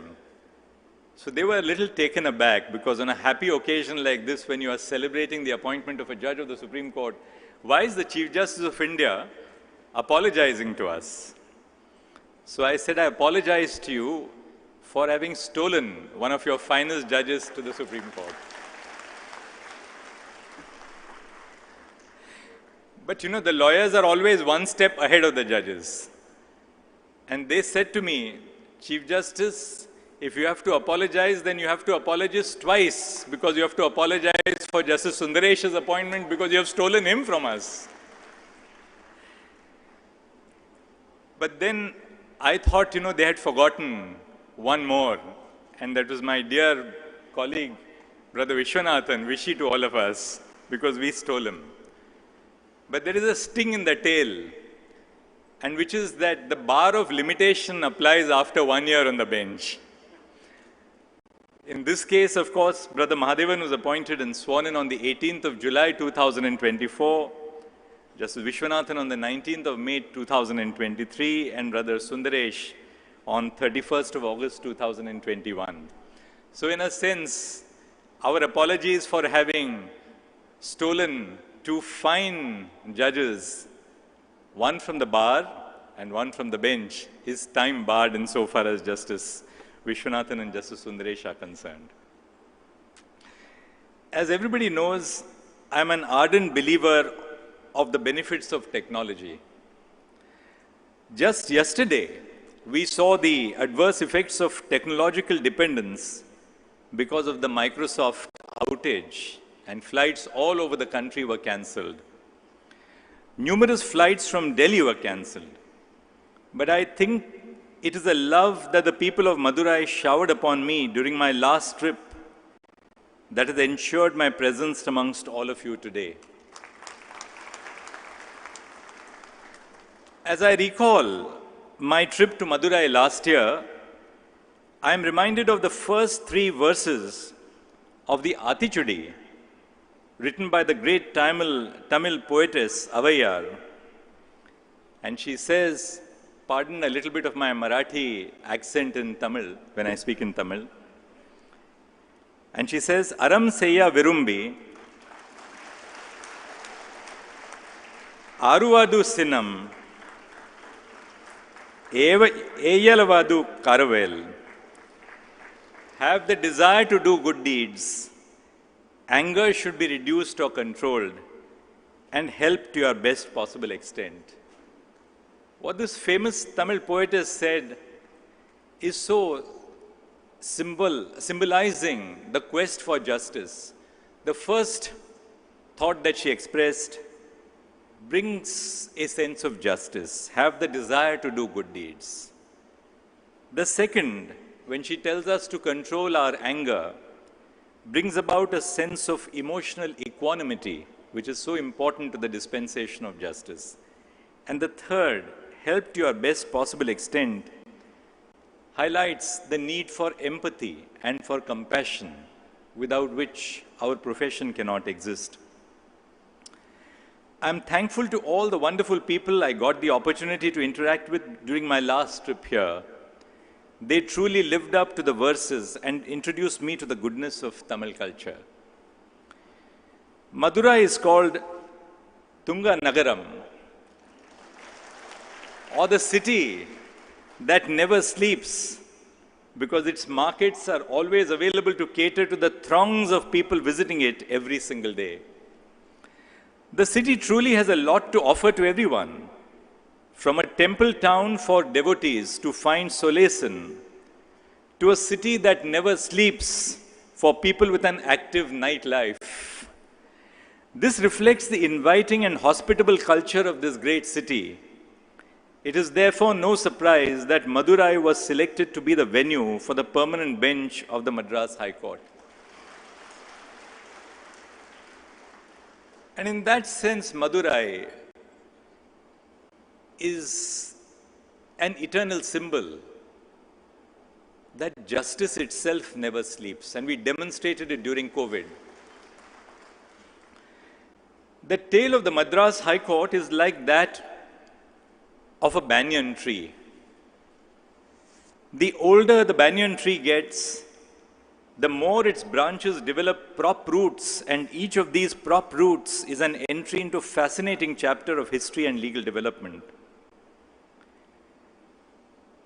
A beautiful book was presented to me last evening containing the translations in English of the Naladiyar. And while reading it last night, I found this beautiful allegory from Tirukural, written in the 9th century by Jain monks. And he says that, couplet says, the quatrain states, a tiny banyan seed grows all around, provides shadow massively, and as such, even though small a gift if given to great men, would grow widespread, even wider than the sky. Article 214 of the Constitution stipulates that there shall be a high court for each state. However, one would be highly mistaken if they believed that the impact of the judgments coming out of the Madras High Court, and in particular the Madurai bench, is restricted to the state of Tamil Nadu. Lawyers, judges and citizens across the country look at the judgments emanating out of the Madurai bench of the Madras High Court with great appreciation. It is remarkable that the bar, as well as the judges of the High Court bench, have been able to establish such a reputation in a short span of only 20 years. When I became a judge of the High Court, it was a completely different universe. I was so used to arguing my cases and forgetting about the cases after judgment was reserved or the order was passed. I gradually got used to being a judge of the High Court. When I became Chief Justice of the Allahabad High Court, it was a completely different universe, where you had to look after the affairs of the judiciary in the largest state in the country. When I came to the Supreme Court, it became a completely new experience. The rhythm, the music of the work of the Supreme Court is so distinct that even an experienced judge, I was 16 years into judgeship when I went to the Supreme Court, even a judge with 16 years of experience in the High Courts finds it difficult to understand and truly fathom the nature of the work of the Supreme Court, because you deal with problems from across the nation. The reason I thought I should mention this is that when the Madurai bench was established, it was essentially a district bar. And the challenges before the district bar were numerous. Because from being lawyers practicing before the district court, your orientation had to shift from the problems of the district to the problems of the state, to the culture and identity of Tamil Nadu, as opposed to the identity or culture of Madurai itself. Setting up a bench of the High Court is not just about setting up buildings or setting up infrastructure or creating courtrooms or furnishing those courtrooms, though they are essential appendages to judicial work. The crucial part is about setting up conventions, about setting up traditions, which will endure for the future. And I dare say that in the last 20 years, the Madurai bench has made that transition into truly being a representative of the great traditions of the Madras High Court. Increasingly, young lawyers from the Madurai bench have expressed and have demonstrated their ability to don office as judges of the High Court. So the development of the bar in Madurai and the increasing stake that lawyers from Madurai have in assuming judicial office in the higher echelons of the judiciary in the state truly reflects that transition of what was essentially a district bar into a bar which represents the voice not just of the state of Tamil Nadu, but the voice of the bar across India. The Madras High Court was one of the first high courts established under the rule of the East India Company. It was to have jurisdiction over Fort St. George, inhabited primarily by white traders and company men, and the city of Madras Patam, inhabited primarily by what we were then called as the natives. This High Court has witnessed many crucial events throughout our national history. However, its origin as a presidency town High Court ensured that the location was convenient to the traders of the East India Company and not the people of the erstwhile Madras province or the present-day Tamil Nadu. After India achieved her independence and the states were constituted in their present state, the High Court of Judicature at Madras continued to ably administer justice and gifted India with some of its most prominent and erudite lawyers and judges, some of whom I have the privilege of sharing the stage with today, and many of whom are part of the audience from the bar today. Nevertheless, the location of the High Court in the far north of the state of Tamil Nadu made it inaccessible to a large part of the state. After mooting the idea of a permanent bench of the High Court to cater to the districts in the southern part of the state, a land was finally allocated for the construction of the Madurai bench. A presidential order was issued by President Dr. APJ Abdul Kalam in July 2004, and the bench was ultimately inaugurated on 24th of July 2004. It is with immense pride and honor that I stand before you today to celebrate the 20th anniversary of the inauguration of the Madurai bench of the Madras High Court. It is a day to celebrate the unwavering commitment to the cause of justice, a testament to the visionaries who conceived the institution, and a recognition of the countless individuals who have contributed to its growth and success. As we reflect upon this journey of the Madurai bench, it is imperative to acknowledge the foresight, and the wisdom of those who envisioned a bench outside the principal seat at Chennai. Since I have taken over as the Chief Justice of India, I have focused on the issue of accessibility of courts and making them citizen-centric. One of the facets of accessibility is overcoming language and distance barriers between the citizens and the courts. Key initiatives have been taken to address both these facets, like the translation of cases in regional languages and developing the infrastructure of e-courts and virtual hearings. Benches of the High Court, like the Madurai bench, seeded this very idea of bringing justice as close to the doorsteps of the citizens as possible.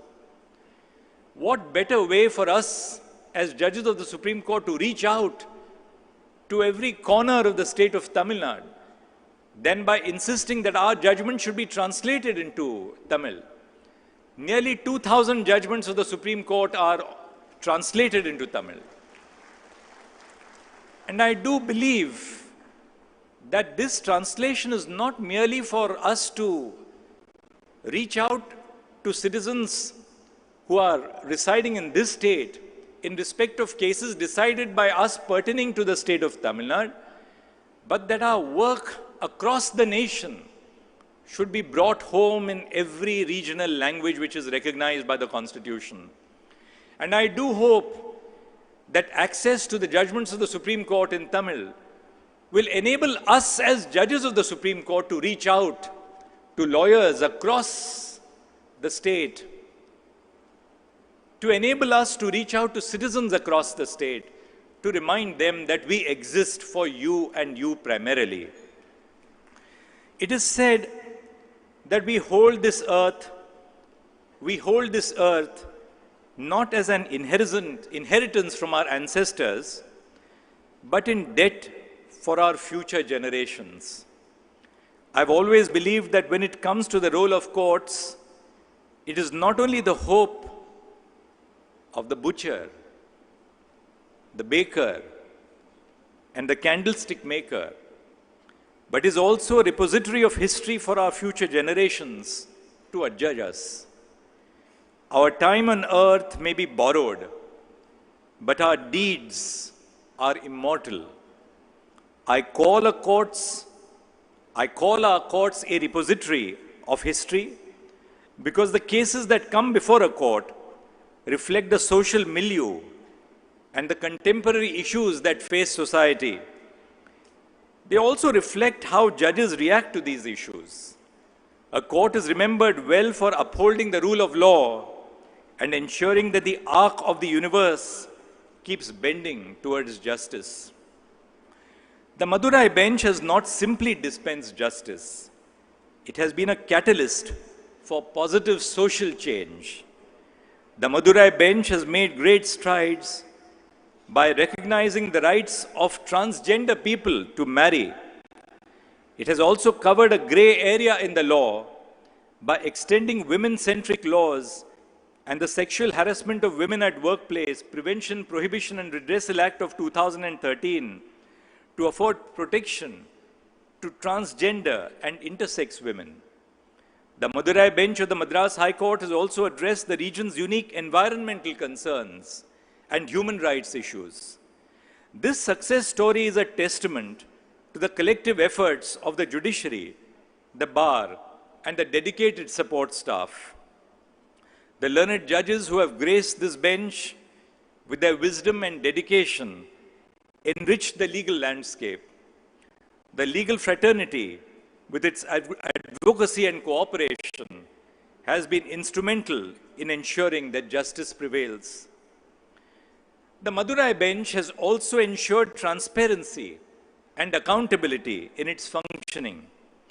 This bench has been at the forefront of judicial reform, embracing technology and streamlining process to expedite the dispensation of justice.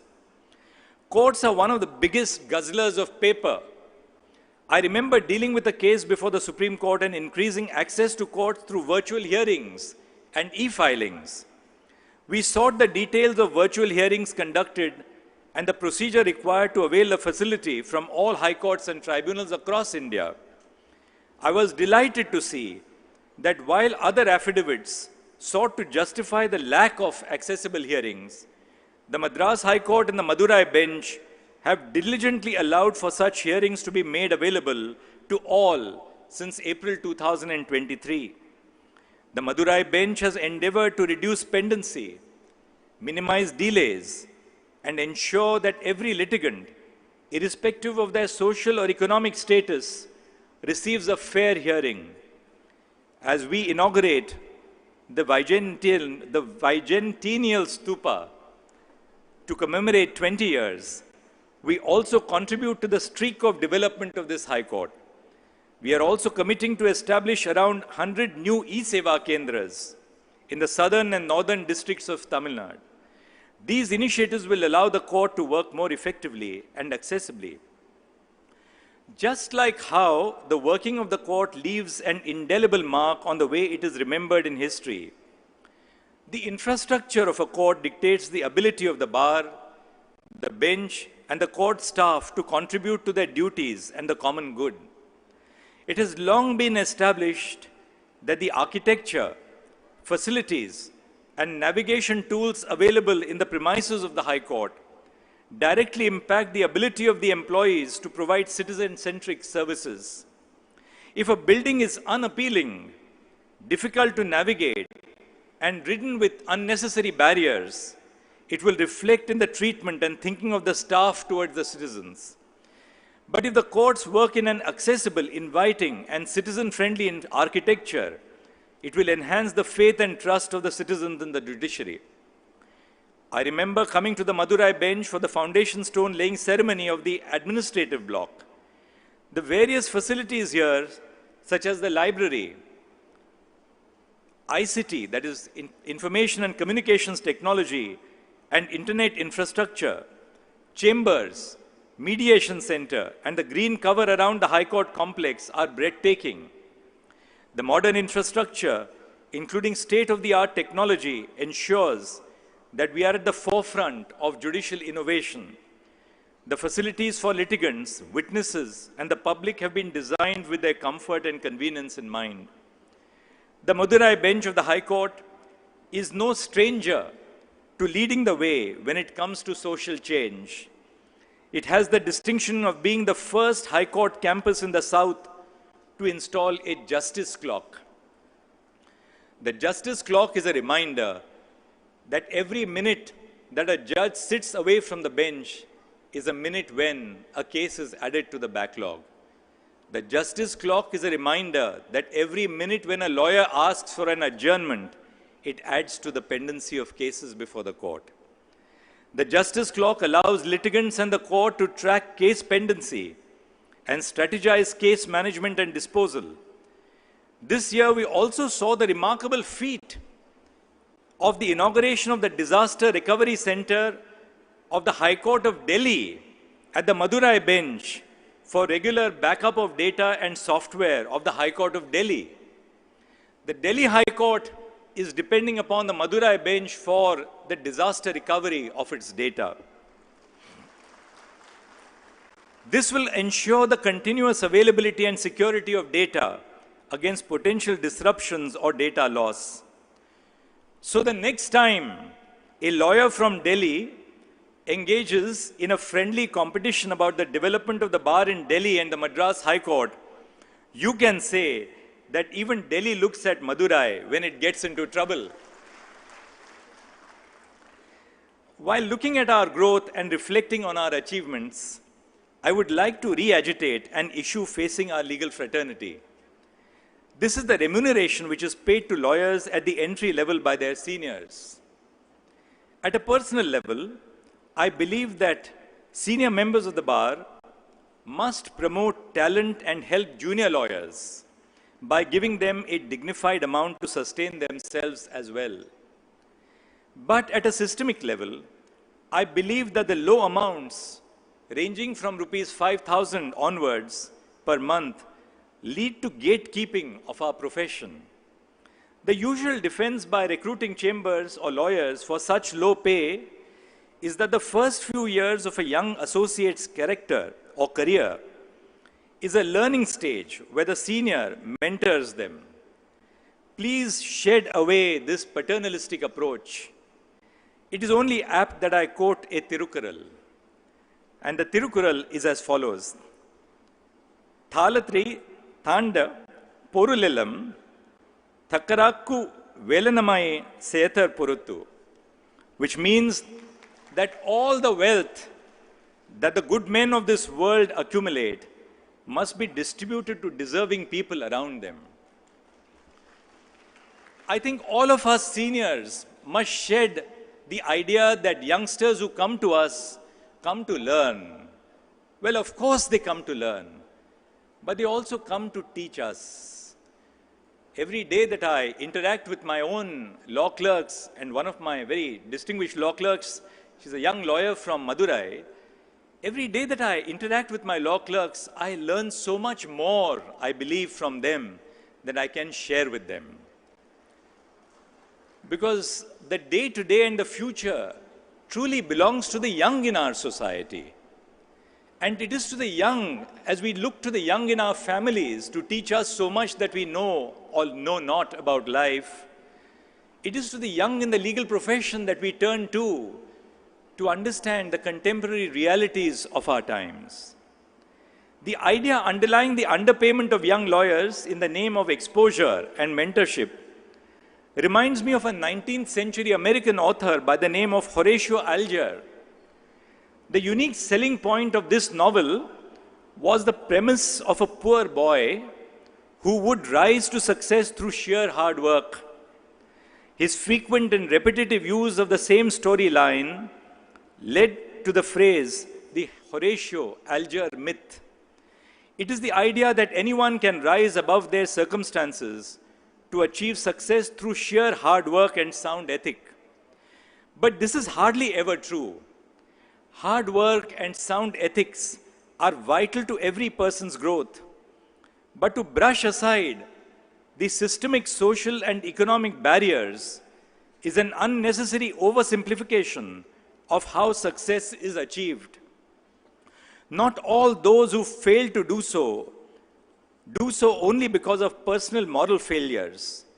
Some are failed by their inability to draw from their family wealth in their initial years of practice. This over-romanticization of hard work, especially work without sufficient pay, is not merely rhetorical. It leads to people being expected to work for long hours with less sleep and for lesser monetary value. As the famous saying goes, it takes a village to raise a child. Similarly, it takes the entire bar to raise competent lawyers unfettered by their social or economic background. And I think the true merit of the history of the Madurai bench is not just about dispensing justice to this region, but about allowing lawyers from marginalized segments of society to prosper and to share in the success story of Tamil Nadu. And I do believe that the true worth of the work which has been done over the last 20 years by the Madurai bench lies precisely in this, that it has allowed the democratization of the legal profession. Therefore, I hope that the erudite and scholarly influence which the Madras High Court has had over the Indian legal landscape also propels it to lead the way in enhancing the dignitary and monetary remuneration provided to young lawyers at the bar. Today's youngsters are sharp, hardworking, and hungry for work. Interact with them about their approach towards the law.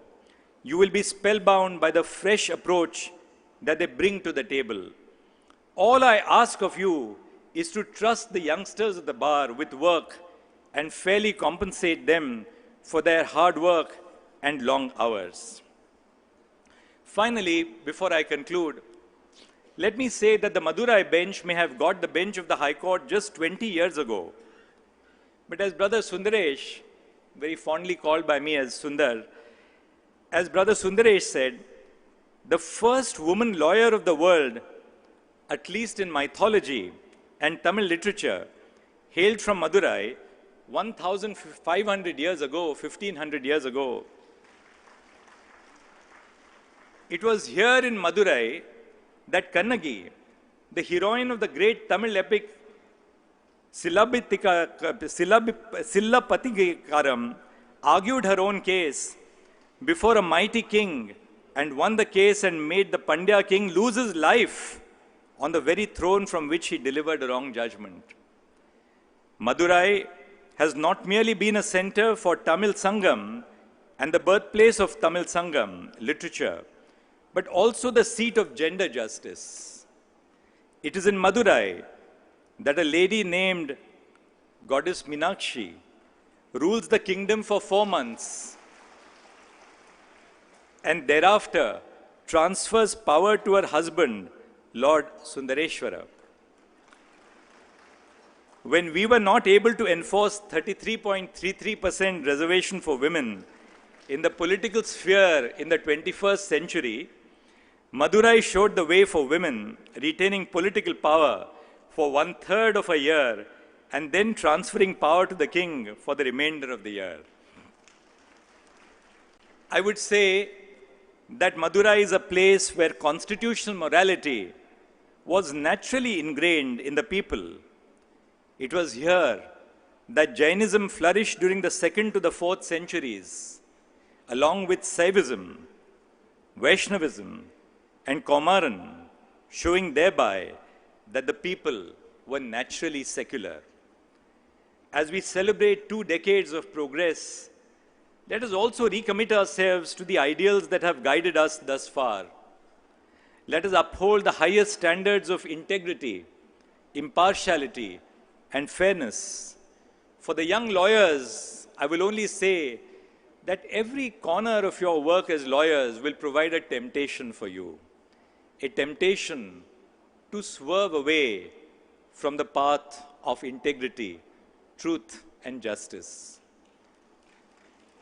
The breach of integrity, the breach of truth, and the breach in the cause of justice does not take place in very large moments of injustice, but in smaller moments which confront you every moment of your lives. Let us strive to be a beacon of hope for the people of this region. Let us work tirelessly to ensure that justice prevails. I express my heartfelt gratitude to all the judges, all the lawyers, the entire court staff for nurturing this bench of the Madras High Court over the years. God bless. Thank you very much. Namaskar. Thank you, my lord, for your lordship's vibrant speech.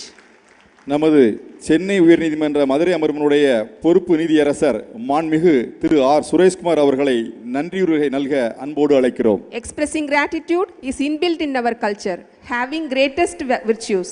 We now request the Honorable Mr. Justice R. Suresh Kumar, the Administrative Judge, Madurai Bench of Madras High Court, to propose vote of thanks. Respected and beloved Honorable Chief Justice of India, Dr. D.Y. Chandrachud, Honorable Mr. Justice B.R. Gawai, Judge Supreme Court of India, Honorable Mr. Justice Suryakant, Judge Supreme Court of India, Honorable Mr. Justice M.M. Sundaresh, Judge Supreme Court of India, Honorable Mr. Justice K.V. Viswanathan, Judge Supreme Court of India, Honorable Justice R. Magadevan, Judge Supreme Court of India, Honorable Mr. D. Krishna Kumar, Justice D. Krishna Kumar, the Acting Chief Justice of Madras High Court, Honorable Justice S. Vaidyanathan, the Chief Justice of the Meghalaya High Court, my sister and brother judges of the Madras High Court, former judges of the High Court, learned Advocate General, learned Additional Solicitor General, the law officers of the state and central, presidents, secretaries, and the office bearers of the various bar associations, learned senior advocates, judicial officers of the district judiciary, my dear young advocates, law students, the guests, ladies and gentlemen. It is my pride and privilege to take this opportunity to express my sincere thanks to all the dignitaries and the participants on this momentous occasion. Tamil is one of the classical language which has a history of more than 2,500 years, and it has been mainly written from Sangam age only at this holy city of Madurai, such a historic and holy place where the justice dispensation system had been conceived and well established even during the days of Pandyas, who ruled this part of the country for many long years on the holy soil of goddess Meenakshi. In order to bring the justice delivery system at a higher judiciary level in this city, nearer to the people of the southern part of the state of Tamil Nadu, Madurai bench of the Madras High Court, which was a long felt need, was established on 24th July 2004.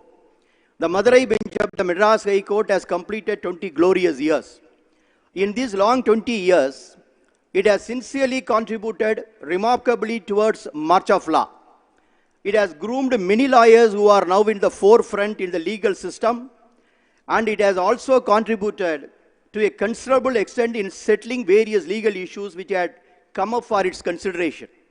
In order to cherish the memories of the path that the Madurai bench of the Madras High Court has taken in these 2 decades, and also to celebrate marking the completion of 20 glorious years of its establishment, this memorable and mammoth function of bicentennial celebrations has been organized. By giving his participation, our beloved Honorable Chief Justice of India has made all of us proud, as he has come all the way to participate in this glorious function. On behalf of the Madurai bench of the Madras High Court, I express my sincere thanks and gratitude to our Honorable Chief Justice of India. The Honorable Justice B.R. Gawai, the Honorable Judge of the Supreme Court of India, has also consented to participate in the function, and he has also come all the way and he is participating in the function both in the first session as well as in the validity session. I express my sincere thanks to Lordship Honorable Justice B.R. Gawai. Honorable Justice Suryakant also has consented to participate in this function, and he has all the way come to Madurai and is gracing the occasion in participating both the sessions of these bicentennial celebrations, and I express my sincere thanks to the Honorable Justice Suryakant. Honorable Mr. Justice M.M. Sundaresh, Judge of the Supreme Court of India, is from Tamil Nadu, and he has a great attachment with the legal fraternity of the entire Tamil Nadu. Like that, the recently elevated our beloved Justice Honorable Mr. Justice R. Mahadevan, Judge of Supreme Court of India, is not only a versatile legal personality, but also a Tamil scholar and has a great knowledge in Tamil literature, especially the Sangam literature. Both these honorable judges of the Supreme Court have given great encouragement to all of us in the higher judiciary in Tamil Nadu, and their encouragement in shaping these bicentennial celebrations of the Madurai bench of the Madras High Court is immense. But for that unstinted support, this mammoth and memorable function would not be possible. I express my sincere thanks and gratitude to Honorable Mr. Justice M.M. Sundaresh and Honorable Mr. Justice R. Mahadevan. Honorable Mr. Justice K.V. Viswanathan is also a son of Tamil Nadu, and he is also a renowned legal personality who has also been keeping the flag of Tamil Nadu high at New Delhi, both as a lawyer and presently as a judge of the Supreme Court. He has consented to participate in this function and has come all the way to participate in the function. I express my sincere thanks and gratitude to Honorable Mr. Justice K.V. Viswanathan. Sister and brother judges of the Madras High Court, especially at Madurai bench, have given a complete support to me for working for this function in a befitting manner. I express my sincere thanks and gratitude to my sister and brother judges in the Madurai bench and also at the principal seat at Chennai. The Public Works Department has worked tirelessly in the last couple of weeks. They had been continuously working both in the Madurai bench of the Madras High Court as well as in this function venue. Without their cooperation and hard work, such a massive arrangement could not have been made in time. I express my sincere thanks for their support. Madurai Corporation and its commissioner also has given their fullest cooperation, as this venue belongs to the Corporation of Madurai. It has been made ready from their part and delivered to us. Corporation people have worked day and night to make this venue to have this mammoth function. So my thanks to the Madurai Corporation also. Like that, the police department headed by the Commissioner of Police, Revenue Department headed by the District Collector have also given fullest cooperation. So they also to be sincerely thanked. That apart, my sincere thanks to other departments like Fire Service Department and Health Department also. Apart from these agencies, the registry of the Madras High Court at Madurai bench and also at the principal seat has worked in tandem to make this function every success. I sincerely thank the entire registry people of the Madras High Court. Also, I express my thanks and gratitude to everyone who contributed in many ways and given their fullest cooperation to the Madras High Court at Madurai bench to have this function a grand success.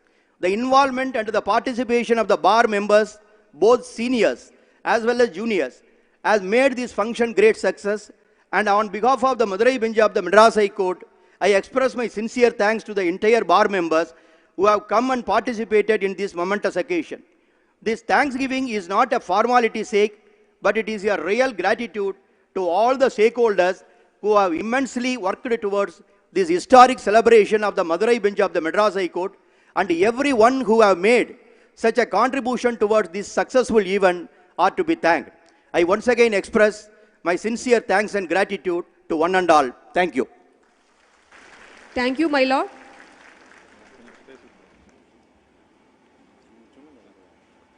With this, we conclude our inaugural session. You are all requested to join us for high tea.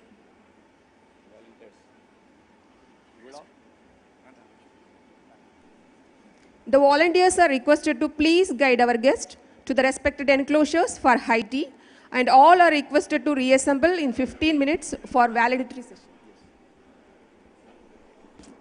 Lawyers, guests, since we are out of time, running out of time, therefore, the tea break originally planned for 30 minutes, now we decide to reduce it to 15 minutes. Please kindly have your tea and come quickly to the auditorium. The next session, validity session, will start in another 15 minutes. Thank you.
Hello.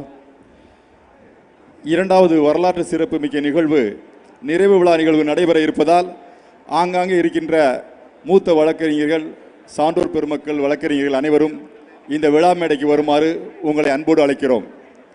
இன்னும் சில நிமிடங்களில் இரண்டாவது நிறைவு விழா நிகழ்வானது தொடங்க இருப்பதால் ஆங்காங்கே இருக்கின்ற மூத்த வழக்கறிஞர் பெருமக்கள், வழக்கறிஞர்கள் அவரவர்கள் உடனடியாக வந்து அவர்கள் இருக்கையில் அமருமாறு அன்போடு கேட்டுக்கொள்கிறோம்.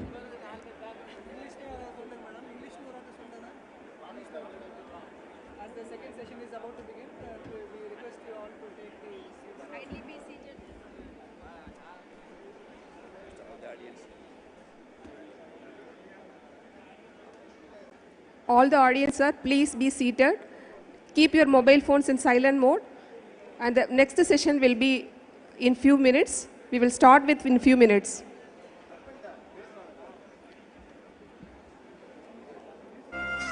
அனைவரும் அவரவர் இருக்கையில் அமருமாறு அன்போடு கேட்டுக்கொள்கிறோம். அடுத்த நிகழ்வானது இன்னும் ஓரிரு மணித்துளிகளில் தொடங்க இருப்பதால் உங்கள் அலைபேசியை சுவிட்ச் ஆஃப் செய்துவிட்டு நிகழ்வில் தொடருமாறு அன்புடன் கேட்டுக்கொள்கிறோம்.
தடுமாற்றம் வந்தது இடையில. இல்ல சுரேஷ் பாலாஜி பக்கத்து கையை காட்டினாரு.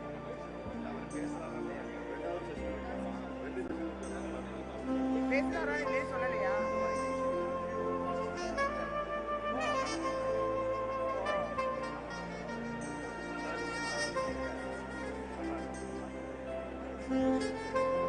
ப்ரோக்ராம் அவங்க மாத்திக்கிட்டாங்க, அதனால உங்களுக்கு தடமாட்டீங்க. அதான் நம்ம என்ன இப்படி தப்புடுவோம் அப்படின்னு நானே வியந்து கொண்டேன்.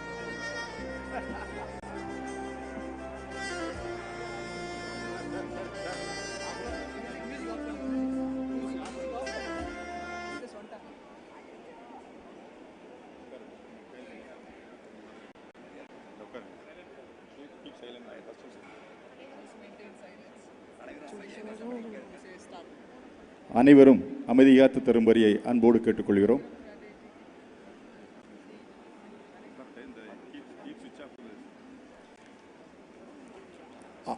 அனைவரும் அவரவர் இருக்கையில் அமர்ந்து அமைதி காத்து தரும்படி அன்போடு கேட்டுக்கொள்கிறோம்.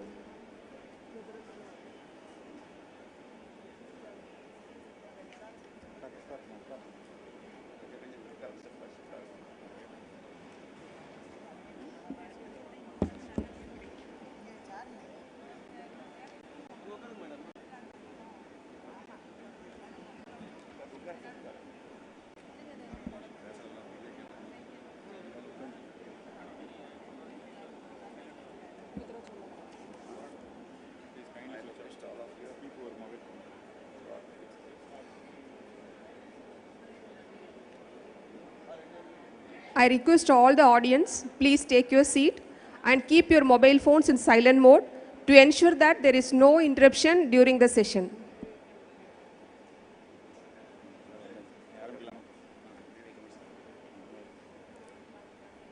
May we commence the program, my lord? மாண்புமிகு சென்னை உயர்நீதிமன்ற மதுரை அமர்வின் 20வது ஆண்டு நிறைவு விழா நிகழ்வில் வரவேற்புரை நல்க மாண்புமிகு நீதியரசர் திரு எஸ்.எஸ். சுந்தர் அவர்களை அன்போடு அழைக்கிறோம். We kindly request the Honorable Mr. Justice S.S. Sundar to deliver welcome address. Good afternoon. This is a historic occasion and memorable day in the annals of High Court of Madras, and it is a proud moment for me, which I share with all the bar members and my brother and sister judges in Madurai. It is my unique privilege to extend a very cordial welcome to all the dignitaries. Our deep and hearty welcome to Honorable Mr. Justice B.R. Gavai, Judge Supreme Court of India.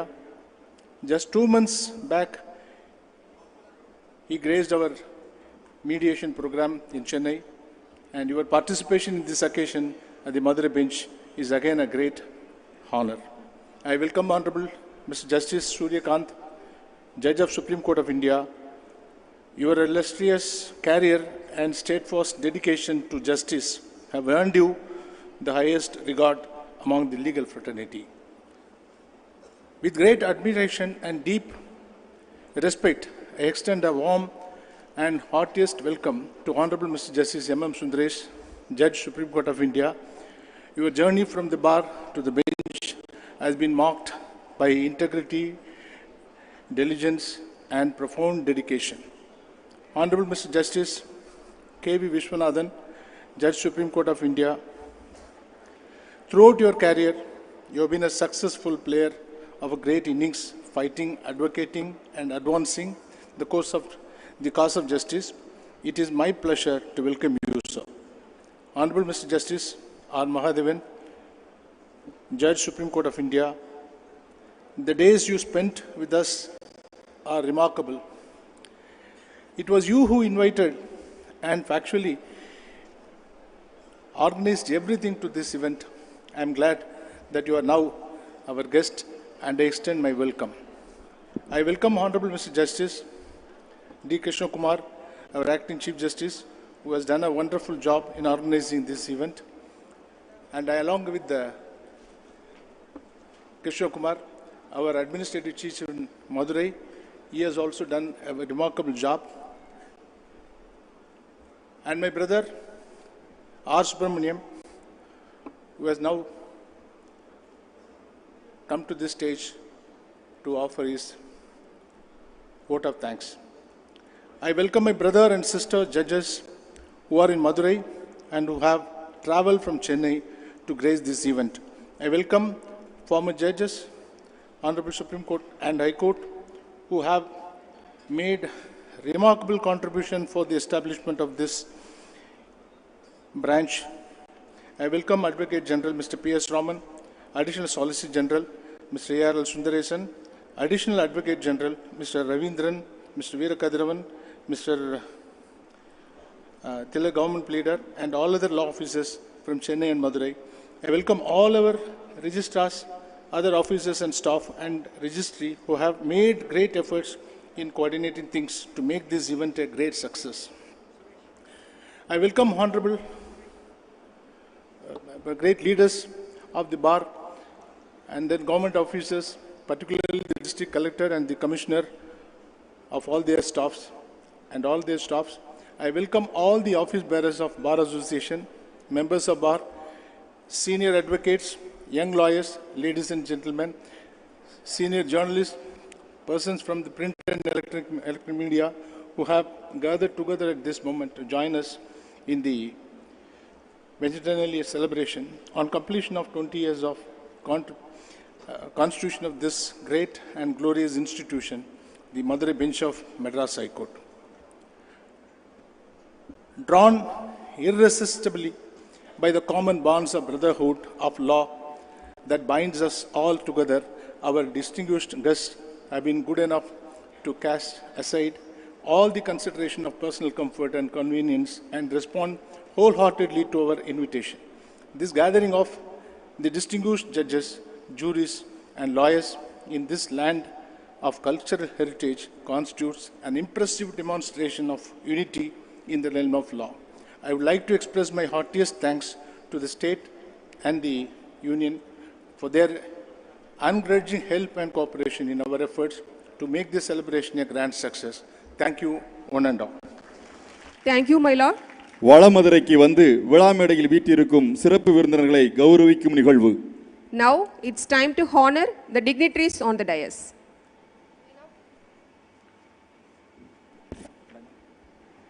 We now request the Honorable Mr. Justice M.S. Ramesh, Judge, Madras High Court, to present the shawl, garland and memento to the Honorable Mr. Justice S.S. Sundar, Judge, Madras High Court.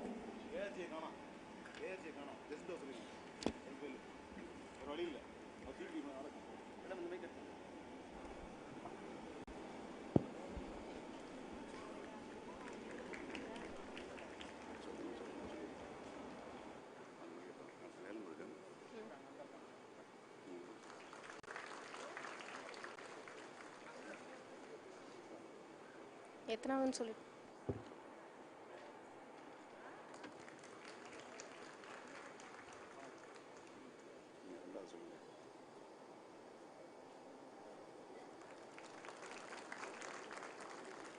Thank you, my lords. We now request the Honorable Mr. Justice P. Velmurugan, Judge, Madras High Court, to present the shawl, garland and memento to the Honorable Mr. Justice R. Subramanian, Judge, Madras High Court.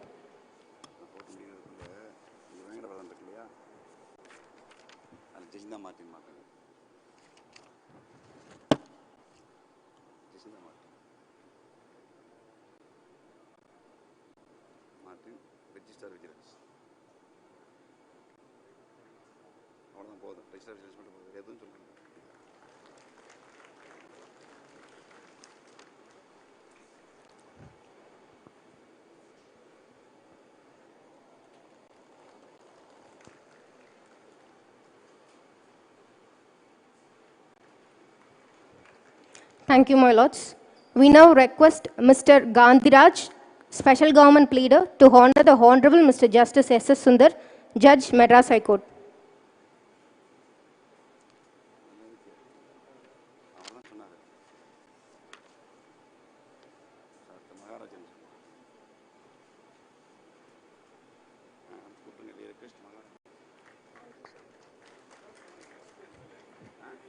Thank you, my lord. Thank you, sir. We now request Mr. Maharajan, Special Government Pleader, to honor the Honorable Mr. Justice R. Subramanian, Judge, Madras High Court.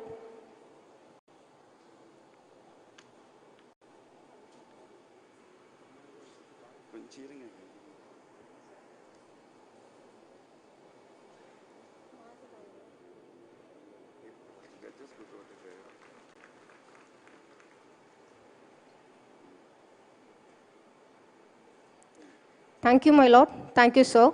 We now request Ms. Jacinda Martin, Registrar Vigilance, to present the shawl, garland and memento to Mr. P.S. Raman, Advocate General of Tamil Nadu.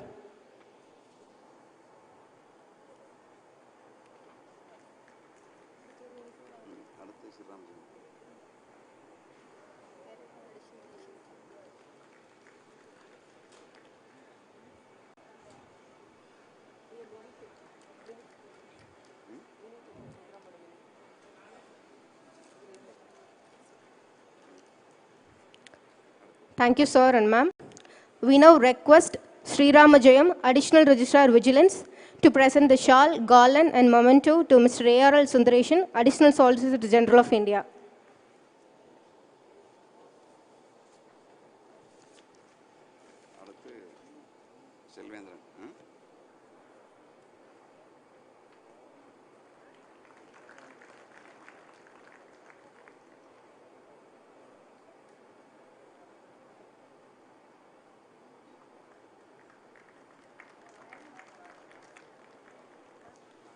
Thank you, sir. We now request Mr. Selvendran, Special Government Pleader, to honor Mr. P.S. Raman, Advocate General of Tamil Nadu.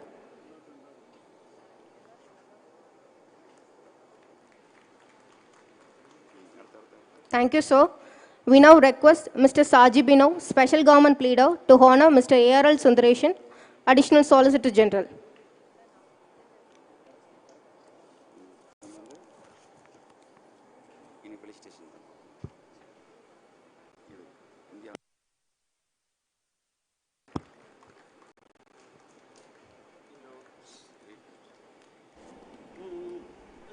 Thank you, sir. இந்த வரலாற்று சிறப்புமிக்க நிகழ்வினுடைய அடுத்த நிகழ்வாக வாழ்த்துரை வழங்க இந்திய அரசினுடைய கூடுதல் சொலிசிட்டர் ஜெனரல் திரு ஏஆர்எல் சுந்தரேசன் அவர்களை அன்புடன் அழைக்கிறோம். We now invite Mr. ARL Sundaresan, Additional Solicitor General of India, to deliver felicitation.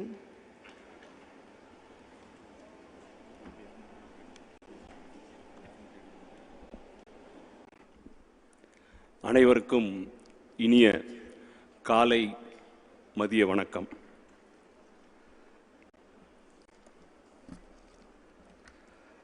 My Lord, the Honorable Justice D.Y. Chandrachud, Honorable Chief Justice of India, who has just left. My Lord, the Honorable Mr. Justice Gawai, Judge, Supreme Court of India. My Lord, Honorable Justice Suryakant, Judge, Supreme Court of India. My Lord, Honorable Justice M.M. Sundaresh, Judge, Supreme Court of India.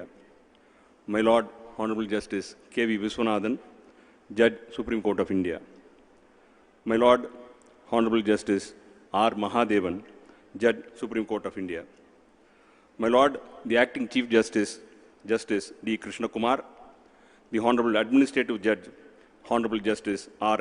Suresh Kumar, Honorable Justice R. Subramaniam, Honorable Justice S.S. Sundar, all the Honorable Judges sitting and retired of our High Court, my dear friend Mr. P.S. Raman, the Advocate General of Tamil Nadu, the Chair, the President, Secretary and Office Bearers of various bar associations, the Additional Advocate Generals and Law Officers of the State, the Deputy Solicitor Generals and Law Officers of the Central Government, my dear members of the bar, ladies and gentlemen.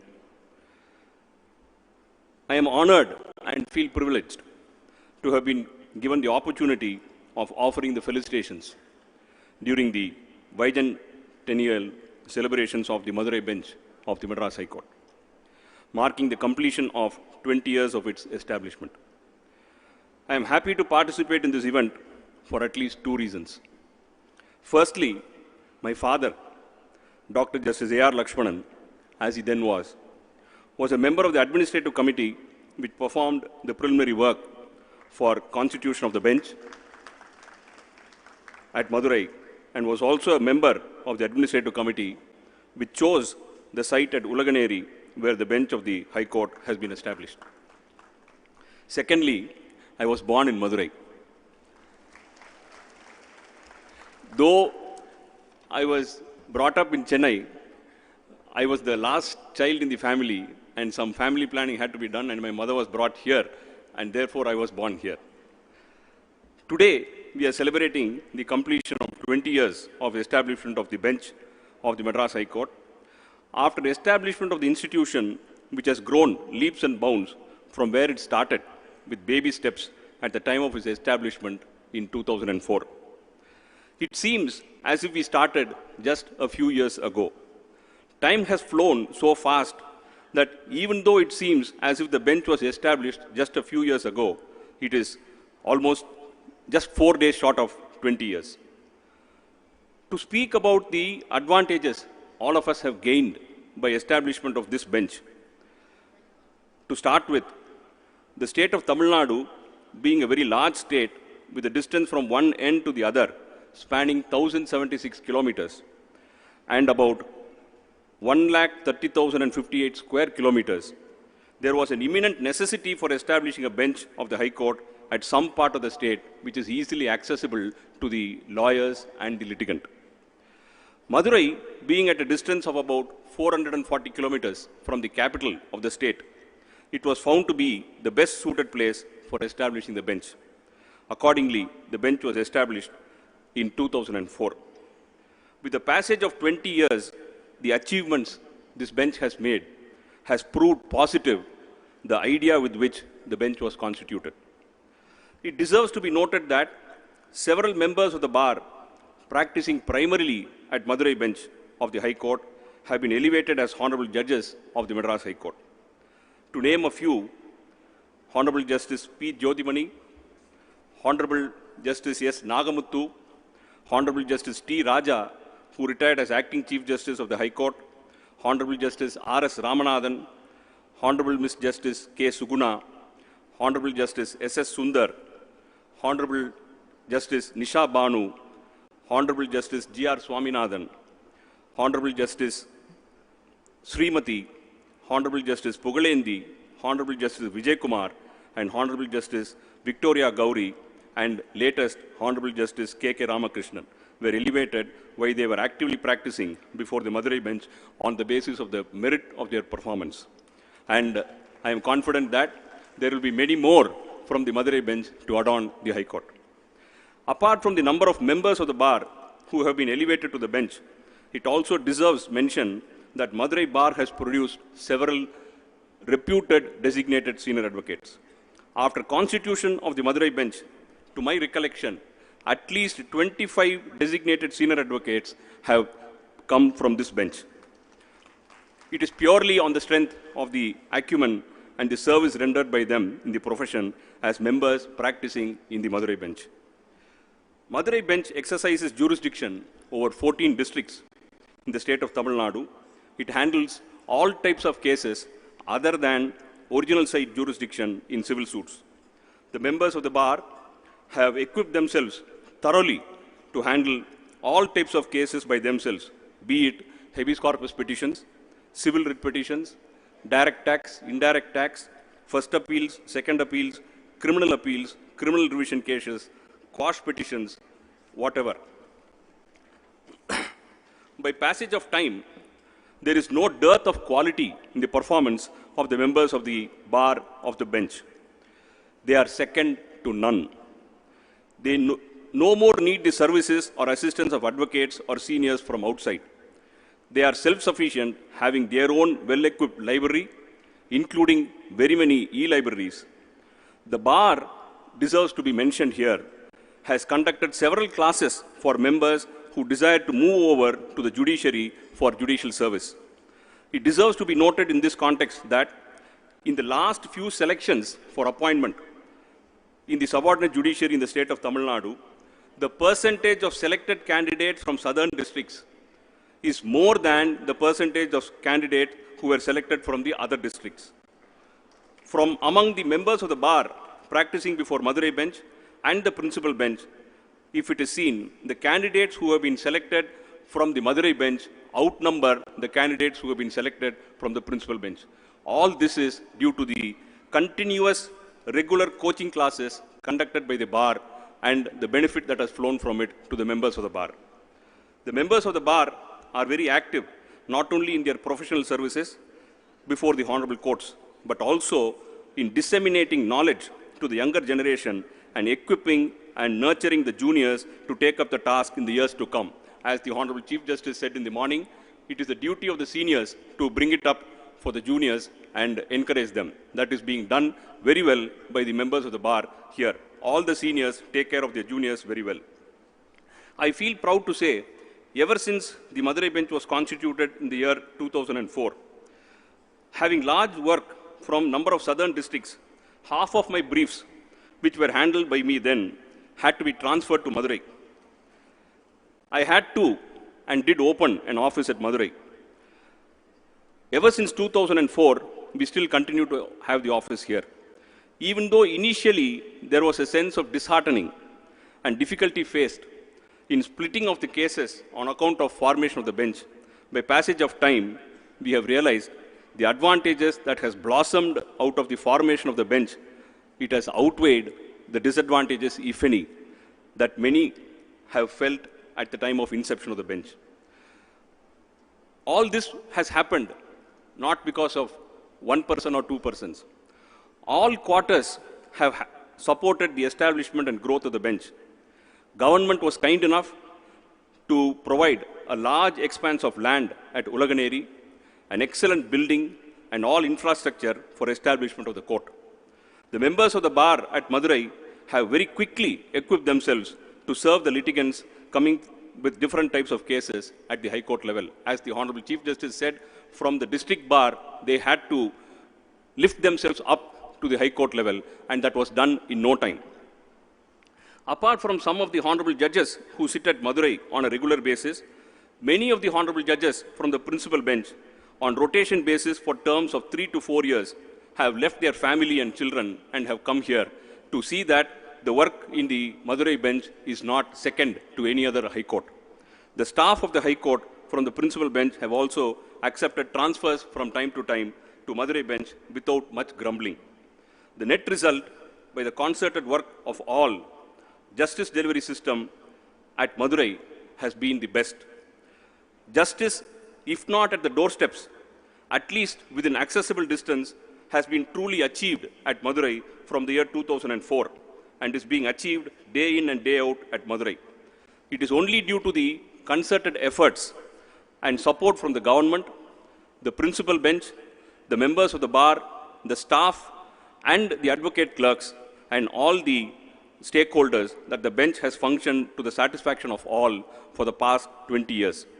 I am confident that I would not be wrong to say that Madurai bench of the Madras High Court is called as a bench only because Madras High Court at Madras is called as the principal seat.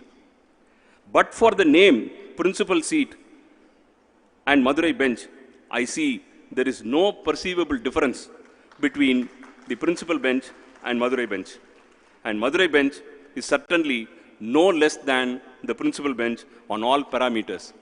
Performance of the advocates, filing of cases, disposal of cases, quality of judgments, and all. Madurai Bar has also well equipped itself in the past 20 years and is next to none in the whole country.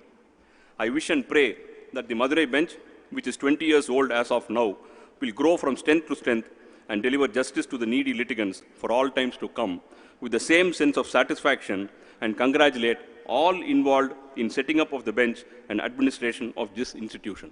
Thank you. Jai Hind. Thank you, sir. அடுத்த நிகழ்வாக மூத்த வழக்கறிஞர் தமிழக அரசினுடைய தலைமை வழக்கறிஞர் திரு P.S. Raman அவர்களை வாழ்த்துரை வழங்க அன்புடன் அழைக்கிறோம். We invite Mr. P.S. Raman, Advocate General of Tamil Nadu, to offer felicitation.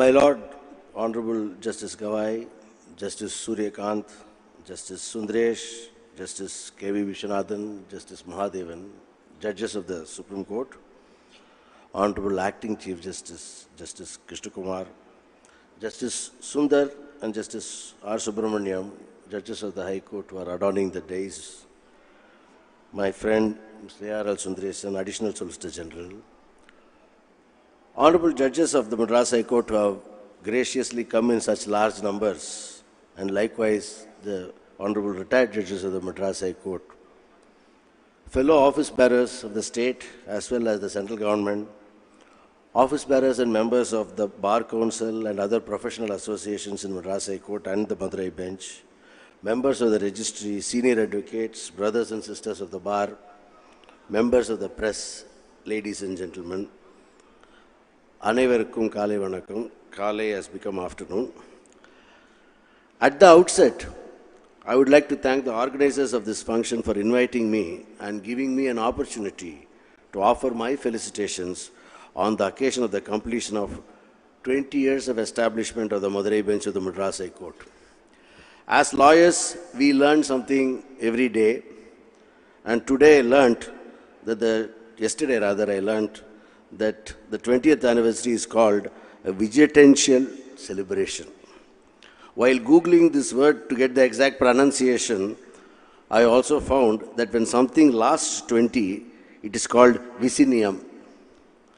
The invitation card had kindly given me 10 minutes, but I will not take up that much time. The reason is that 3 distinguished judges of the Apex Court are to follow me, and I am sure the audience here is waiting for their felicitations, and more importantly for the launch of the 100 E-Seva Kendras in the southern and northern districts of Tamil Nadu, which is to follow shortly. The city of Madurai has always held a special pride of place for every Tamilian, and its importance stems from 3 special reasons. Firstly, geographically, it is almost the center of Tamil Nadu. Secondly, it is the home of the great Pandya dynasty. And thirdly, it is the temple city of India. Culturally, it is the home of Silappathigaram, of which we have heard a lot in the earlier part of the morning, the tale of Kannagi, and thus the word Madurai conjures up several geopolitical cultural references. Personally speaking, being a foodie, I may add a fourth important aspect of Madurai, namely the outstanding food it has to offer, particularly if you are not a vegan. Since 1956, when the reorganization of states took place, the then Madras presidency was split up and the state of Madras remained while other parts were ceded to the neighboring states of Andhra, Kerala and Karnataka. When these territorial trifurcation happens, there are bound to be some incongruities. For example, with Chennai as the capital of Tamil Nadu, the border to the state of Andhra Pradesh is just 40 kilometers, whereas the southernmost part of Tamil Nadu, namely Rameshwaram, is close to 600 kilometers. With such distances, even judicial administration becomes a challenge. In such situations faced by larger states, the establishments of circuit benches had been resorted to, and thereafter establishment of regular benches. This is particularly so in the case of Maharashtra, Uttar Pradesh, West Bengal and Madhya Pradesh. Taking the cue from there, towards the fag end of the last millennium, the judicial administration of this state set in motion a proposal to examine the establishment of a permanent bench outside of Chennai, and Madurai became the venue of choice. With the support of the Supreme Court, the central and state governments, the proposal became a reality, and it was truly an eventful day when Justice A.S. Anand, the then Chief Justice of India and a former Chief Justice of Madras High Court, laid the foundation stone for establishing the Madurai bench at Ulaganeri on 13th of April 2000. It was indeed befitting because I am told that traditionally Ulaganeri was the site of the Padinattam-padi Panchayat, which was the domestic dispute resolution system of yore. The requirement of the extensive lands made it necessary to move little outside of town, but establishment of the connecting state and national highways overcame that problem as well. On the 24th day of July 2004, this magnificent complex was thrown open by Chief Justice Lahoti to provide justice to the millions of people of the southern part of Tamil Nadu. I was a much younger member of the bar at that time, and fortunately my opinion did not matter, for I was one of those who, though fully supporting the establishment of the Madurai bench, felt that rich jurisdiction should have been retained in the principal bench and only introduced in stages. This opinion of mine, shared by some others as well, was turning out to be a complete misconception that the jurisdiction of 226 of the Constitution is something unfamiliar to the Mofasal bar.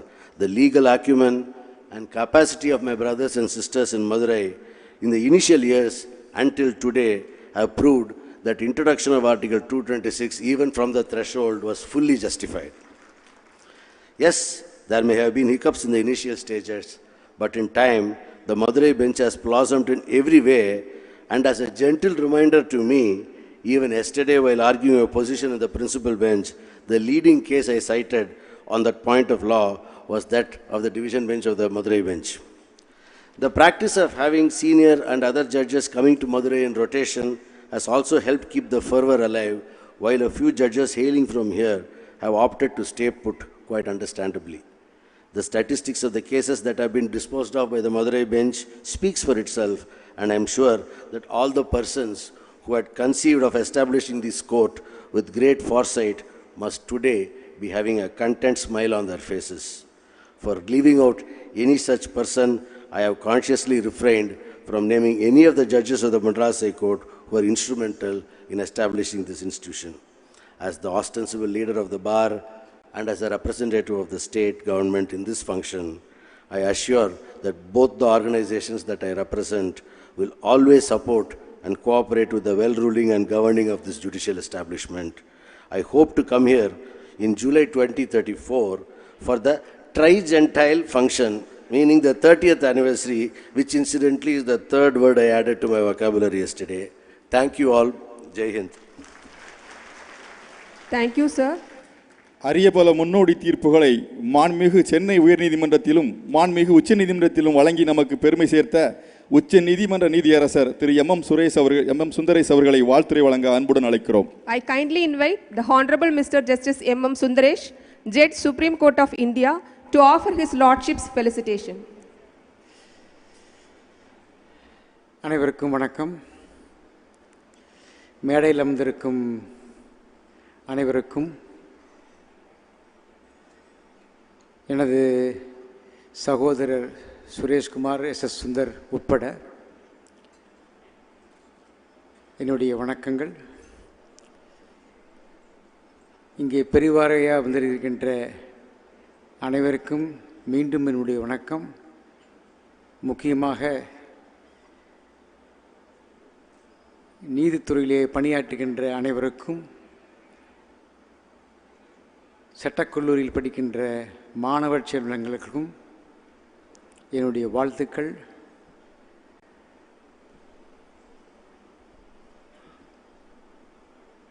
நான் அதிகமாக பேசப்போவதில்லை.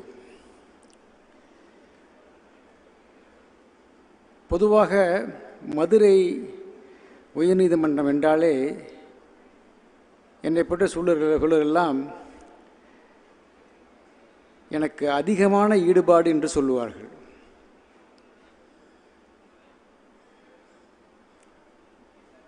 அது உண்மைதான். ஏனென்றால் இந்த நீதிமன்றத்தின் வளர்ச்சியை பார்த்தவன் நான். உச்சநீதிமன்றத்திலே என்னுடைய சக நீதிபதிகளோடு பேசுகின்ற பொழுது நான் ஒன்றை மட்டும் திருப்பி அவர்கள் சொல்வேன். இங்கே வந்திருக்கின்ற மூத்த நீதிபதிகள் உட்பட வழக்கினுடைய செயல்பாடு என்று எடுத்துக்கொண்டால்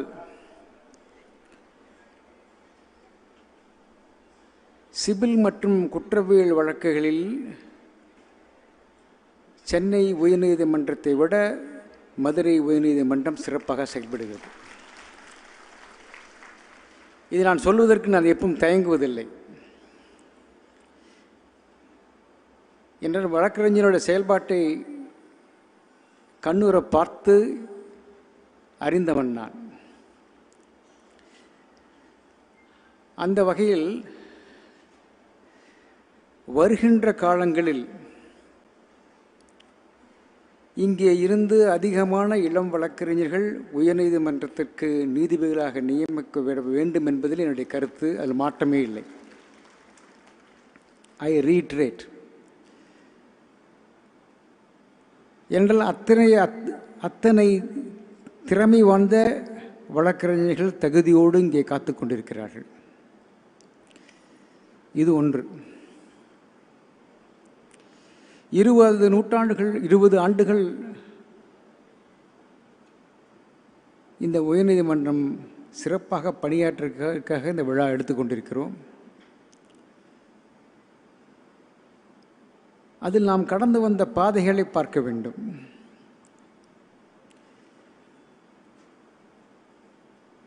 நீதிபதிகளை பற்றி சொல்லுகிற போது நாம் சில வழக்கறிஞர்களை பற்றியும் சொல்லியே ஆக வேண்டும். அதில் குறிப்பாக மறைந்த ஐயா வெள்ளச்சாமியருடைய முயற்சி பாராட்டத்தக்கது. நான் ஒரு 5-6 ஆண்டுகளுக்கு முன்பு ஒரு விழாவிலே அவரோடு நான் கலந்து கொண்டேன். மிகவும் உணர்ச்சி வசப்பட்டு அந்த நிகழ்வு எப்படி நடந்தது என்று அவர் சொன்னார். இன்றைக்கும் அது பசுமரத்து ஆணி போல என்னுடைய நெஞ்சத்திலே இருக்கிறது. அவர் சொன்னார், வழக்கறிஞர் மதுரை சார்ந்த வழக்கறிஞர் எல்லாம் அழைத்து கொண்டு நான் சென்னை சென்று அங்கு இருக்கின்ற வழக்கறிஞர்களும் நீதிபதிகளையும் பார்த்த பொழுது அதற்குரிய மரியாதை எனக்கு கிடைக்கவில்லை என்று சொன்னார். மாறாக அவர்கள் எள்ளி நகையாடப்பட்டார்கள். எந்த ஒரு வெற்றிக்கு பின்னும் ஒரு கடுமையான உழைப்பு, ஒரு போராட்டம் இருக்கும்.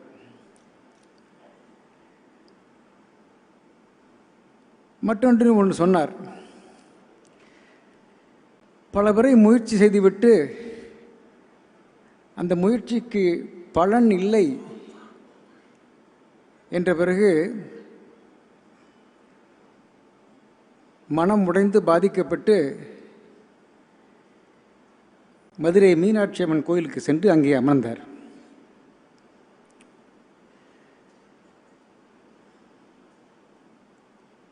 தெய்வத்தை வணங்கியபடியே கண்ணை மூடியபடியே ஒரு தூணிலே அவர் அமர்ந்து கொண்டிருந்த பொழுது ஒரு வயோதிக உருவம் வந்து அவர் கையை வைத்து அவரை தட்டி எழுப்பியது. அவர் விழித்து பார்த்த பொழுது அவர் அந்த பெரிய வரி ஒன்றுமே வேறு எதுவுமே அவரை கேட்காமல் ஒன்று சொன்னார். உன்னுடைய முயற்சி தொடர வேண்டும், இதற்குரிய பலன் விரைவில் கிடைக்கும் என்று.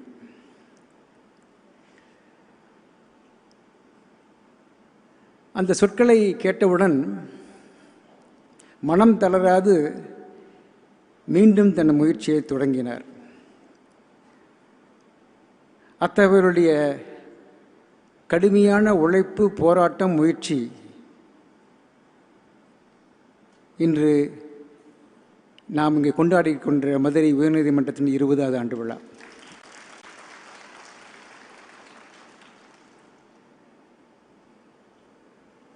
இதையெல்லாம் சொல்லிவிட்டு நான் இரண்டு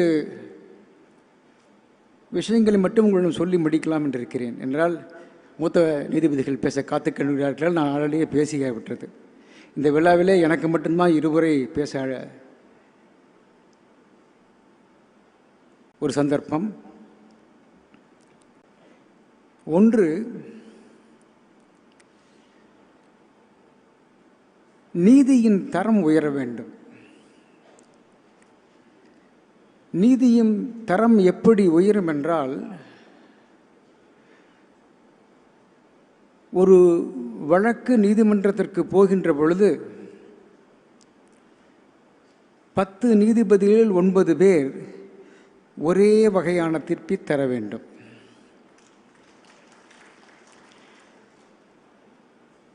When a list goes to the court, there should be a uniform decision, irrespective of the judge.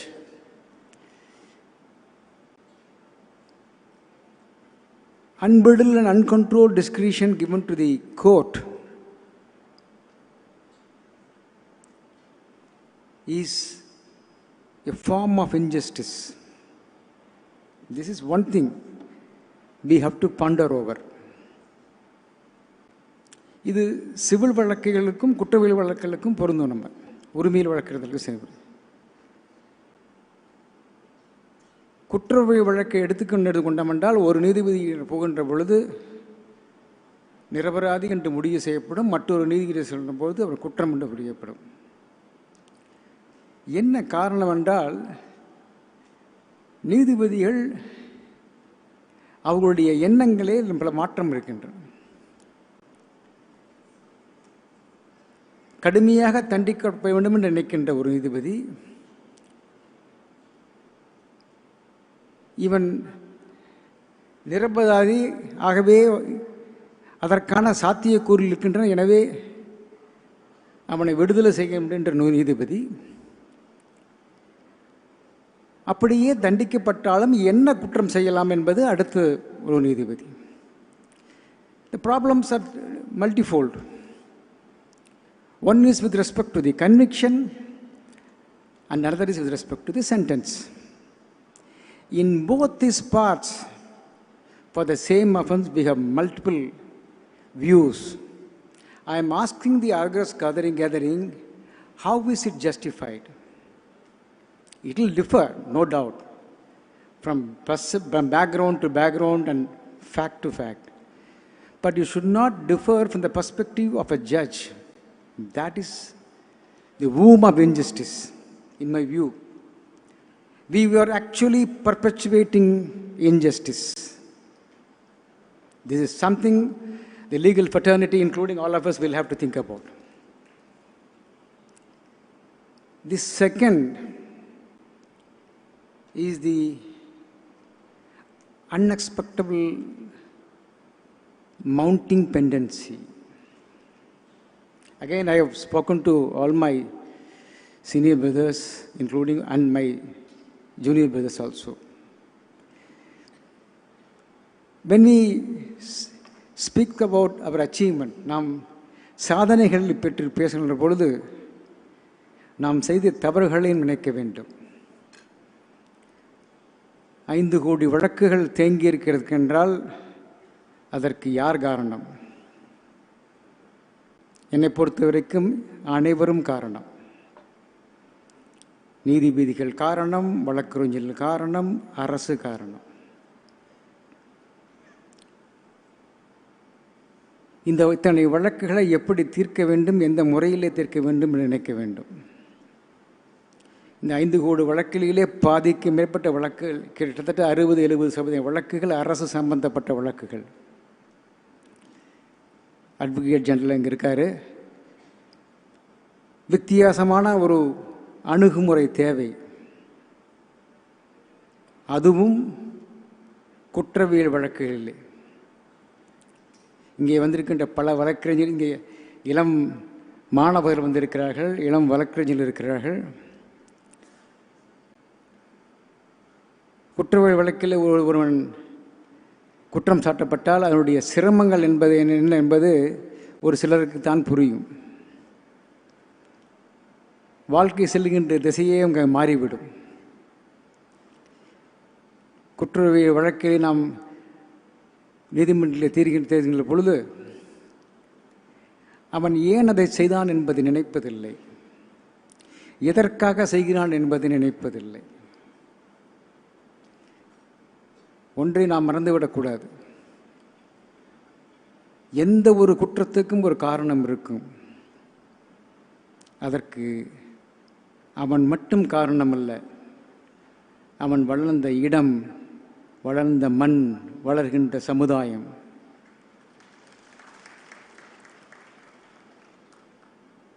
மிகச்சிறந்த மூத்த நீதிபதிகள் வந்திருக்கிறார்கள். அவர்களுக்கெல்லாம் இதே சிந்தனை தான். We need to introspect and find why crime happens in a particular way, in a particular place, in a particular group. Are the children not inheritors of crime? If they inherit crime, what is their fault? Are we actually following reformative justice as against retributive justice? This is something we should seriously consider. So, உங்கள் எல்லாத்துக்கும் அந்த ஒரு கேள்வியை கேட்டுவிட்டு நான் முடித்துக்கொள்கிறேன். ஒரு மாறுபட்ட சிந்தனை, மாறுபட்ட கண்ணோட்டம் மட்டுமே ஒரு சிறந்த தீர்வாக அமையும். இன்றைக்கு இருக்கின்ற 5 கோடி வழக்குகளை நாம் மாற்றி சிந்தித்தால் பல வழக்குகளை நாம் முடித்து விடலாம். கடைசியாக ஒன்று இளம் வழக்கறிஞர்கள் நிறையா வந்திருக்கிறார்கள், மாணவர்கள் இருக்கிறார்கள், பொதுவாக பெண் மாணவர்கள் நிறையாக வந்திருக்கிறார்கள். என்னை பொறுத்த வரைக்கும் வருகின்ற காலகட்டம் இளம் பெண் வழக்கறிஞர்களுக்கு மிக சிறப்பாக இருக்கும் என்று நான் நினைக்கிறேன். ஏனென்றால் சட்டங்கள் மாறிக்கொண்டிருக்கின்றன. அதனுடைய மாற்றத்தை நாங்கள் பார்த்து கொண்டிருக்கிறோம். தலைமை நீதிபதி என்ற ஒரு நாள் சொன்னார்கள், தமிழகத்தில் மட்டுமல்ல, ஈவன் கிட்டத்தட்ட ராஜஸ்தான் மாநிலம் போன்ற இடங்களிலும் கூட நீதிபதிகள் தேர்விலே பெண்களுடைய தொகை ஆண்களை விட அதிகமாக இருக்கிறது. இந்த மாற்றம் இன்னும் 10-20 வருடங்கள் கழித்துள்ள என்ன ஆகும் என்றால் உயர்நீதிமன்றம் உச்சநீதிமன்றத்திலும் பிரதிபலிக்கும். ஆகவே வருகின்ற மாற்றங்களை எதிர்கொள்வோம், மாற்றங்கள் செய்ய வேண்டிய எண்ணத்தோடு இருப்போம். இது அனைத்துக்கும் மதுரை உயர்நீதிமன்றம் ஒரு எடுத்துக்காட்டாக இருக்கும். நான் உச்சநீதிமன்றத்தில் நீதிபதியாக இருக்கும் வரை என்னுடைய சகோதரர்களுடைய துணையோடு இந்த நீதிமன்றத்திற்கு தேவையான அத்துணை விஷயங்களையும் செய்வேன் என்று கூறி விடைபெறுகிறேன். நன்றி, வணக்கம். Thank you, my lord. தென் தமிழகத்தில் 100 கணனி சேவை மையங்களை திறந்து வைத்து வாழ்த்துரை வழங்க மாண்புமிகு உச்சநீதிமன்ற நீதியரசர் திரு சூரியகாந்த் அவர்களை அன்போடு அழைக்கிறோம். The Madras High Court is always a forerunner in adoption, adaptation and implementation of modern technology in judiciary. The e-Seva Kendras are boon in providing citizen-centric e-services. We now invite the Honorable Mr. Justice Suryakant, Judge Supreme Court of India, to kindly launch work for establishing 100 e-Seva Kendras in southern districts of Tamil Nadu and address the gathering.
And also we request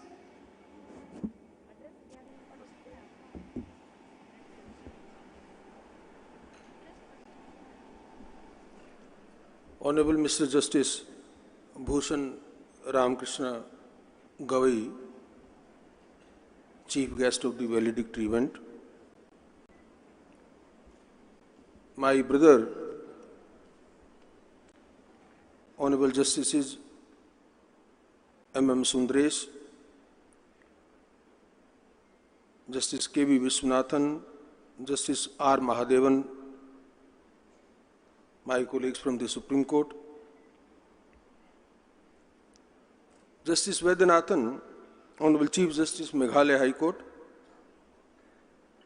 Justice S.S. Sundar, Senior Judge, Madras High Court, Justice R. Subramaniam, Honorable Judge, Madras High Court, Honorable Judges of the Madras High Court, that of course includes the Madurai bench, very respected formal judges, Mr. P.S. Raman, learned Advocate General Tamil Nadu, Mr. A.R. Sundar Sen, learned Additional Solicitor General of India at Madras High Court, Registrar General, judicial officers, other members of the Tamil Nadu judiciary, senior advocates and members of the Madras High Court, especially those practicing at the Madurai bench, officers of the Madurai bench, ladies and gentlemen, friends from media. I believe time constraints are there. We were expecting to wind up this function by this time. Hopefully, I will try to compensate by speaking very shortly.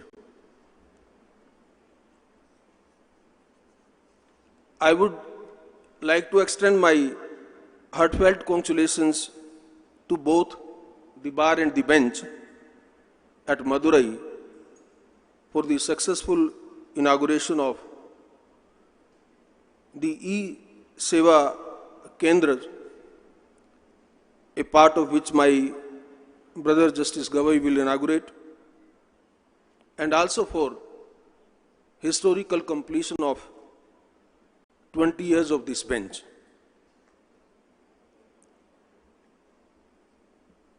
Madras High Court, as one of the chartered High Court,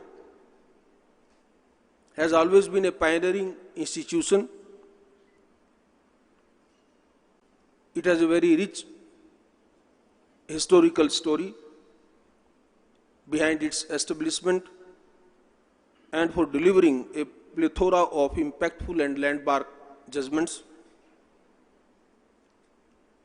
Many eloquent speakers in the inaugural session and in this valedictory session have already pointed out that the Madurai bench, following the footsteps of the parent institution, has done a commendable job in the development of the Indian jurisprudence. Your contribution has always been significant, leaving an immemorable impact on the Indian judicial system. I congratulate you once again for this landmark achievement. Madurai itself, as rightly pointed out, is a city teeming with heritage which spans several centuries and is steeped in cultural history. It has served as the backdrop for numerous significant historical events, whether it is Lord Shiva's epic Tribal Yadal Puranam or the reign of the mighty Chola Empire. It's surrounded by majestic Yanaimalai, Nagamalai and Pasumalai hills. The permanent bench has itself a historical event. I was wondering that when my brother Justice Sundaresh and Justice Mahadevan invited, why I didn't see my schedule and immediately said, yes, I will go to Madurai. Then I wanted to have an introspection that what is that long emotional bondage with Madras High Court or Madurai bench, that sometimes when in subconscious also I feel attracted to visit these places. And then I reflected that as a law student who born and brought up in a village, and as a first generation lawyer, when I had a dream to join the legal profession, I went to my district courts. I had no experience, didn't see the court ever in life, didn't have any interaction with the lawyers, but eventually, through some family relations, I decided to join the chambers of a very leading senior advocate who was known for his expertise in civil law. I remember the day, it was 21st April 1984, when I entered his office and he asked me that he proposed to dictate a plaint for a civil suit in which a will was to be challenged, and for that he asked me to do some research work.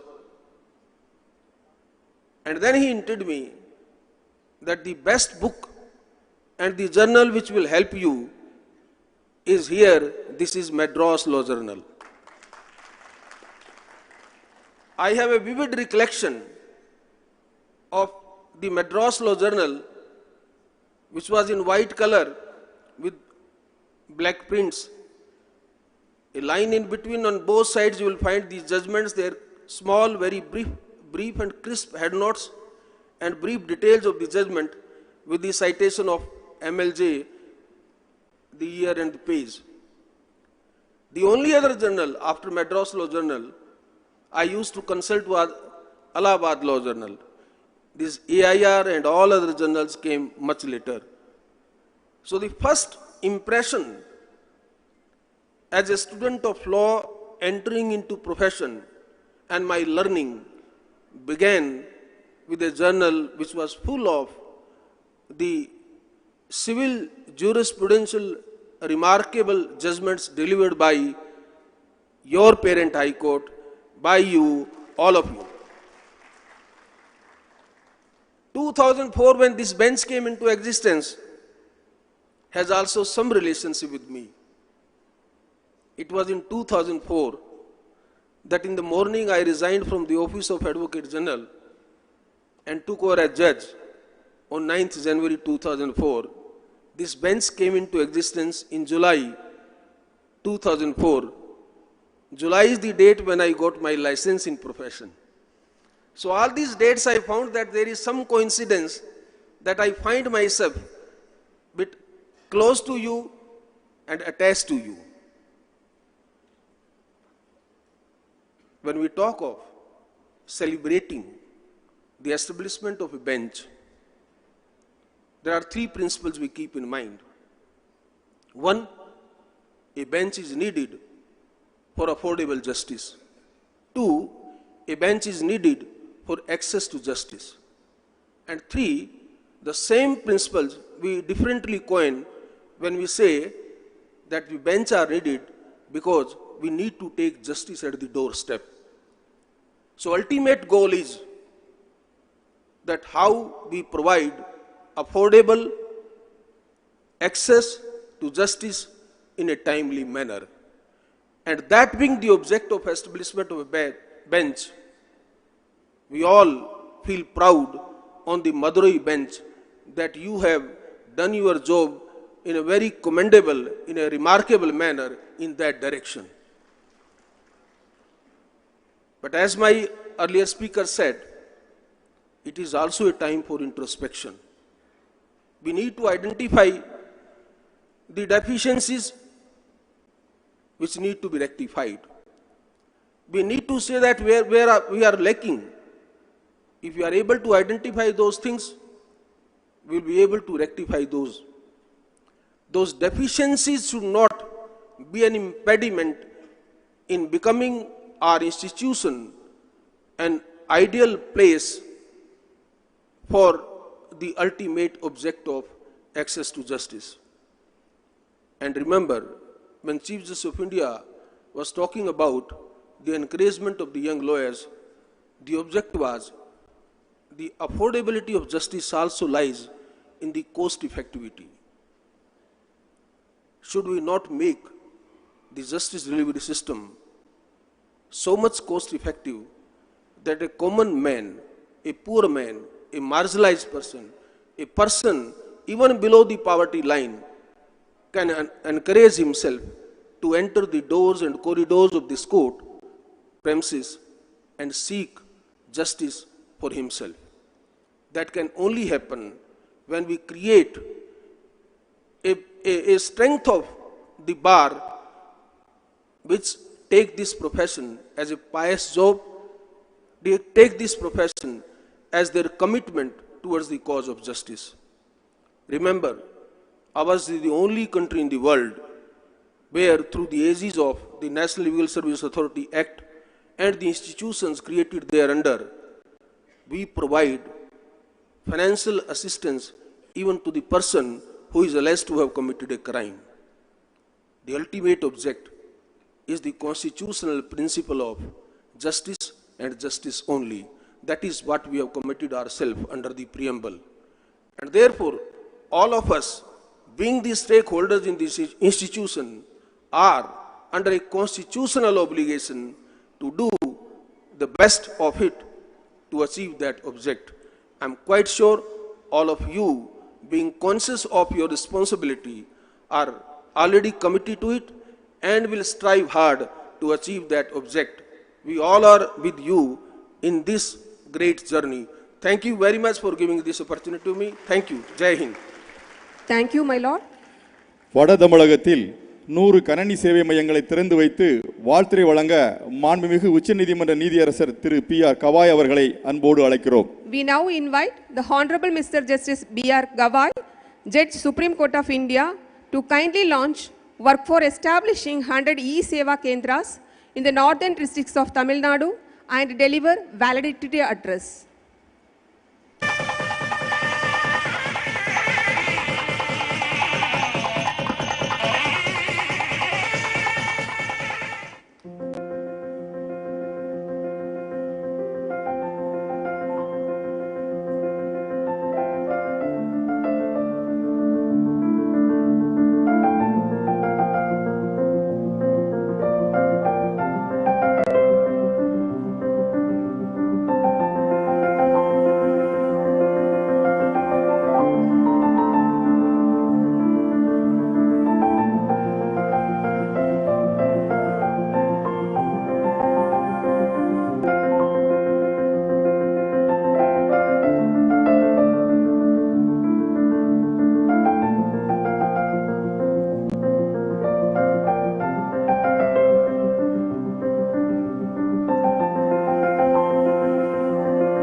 My esteemed colleagues and dear friends, Justice Suryakant, Justice Sundaresh, Justice Vishwanathan, Justice Mahadevan, Justice Vaidyanathan, the Chief Justice of the Meghalaya High Court, Justice R. Suresh Kumar, the Administrative Judge of the Madurai bench of the Madras High Court, Honorable Justice Sundar,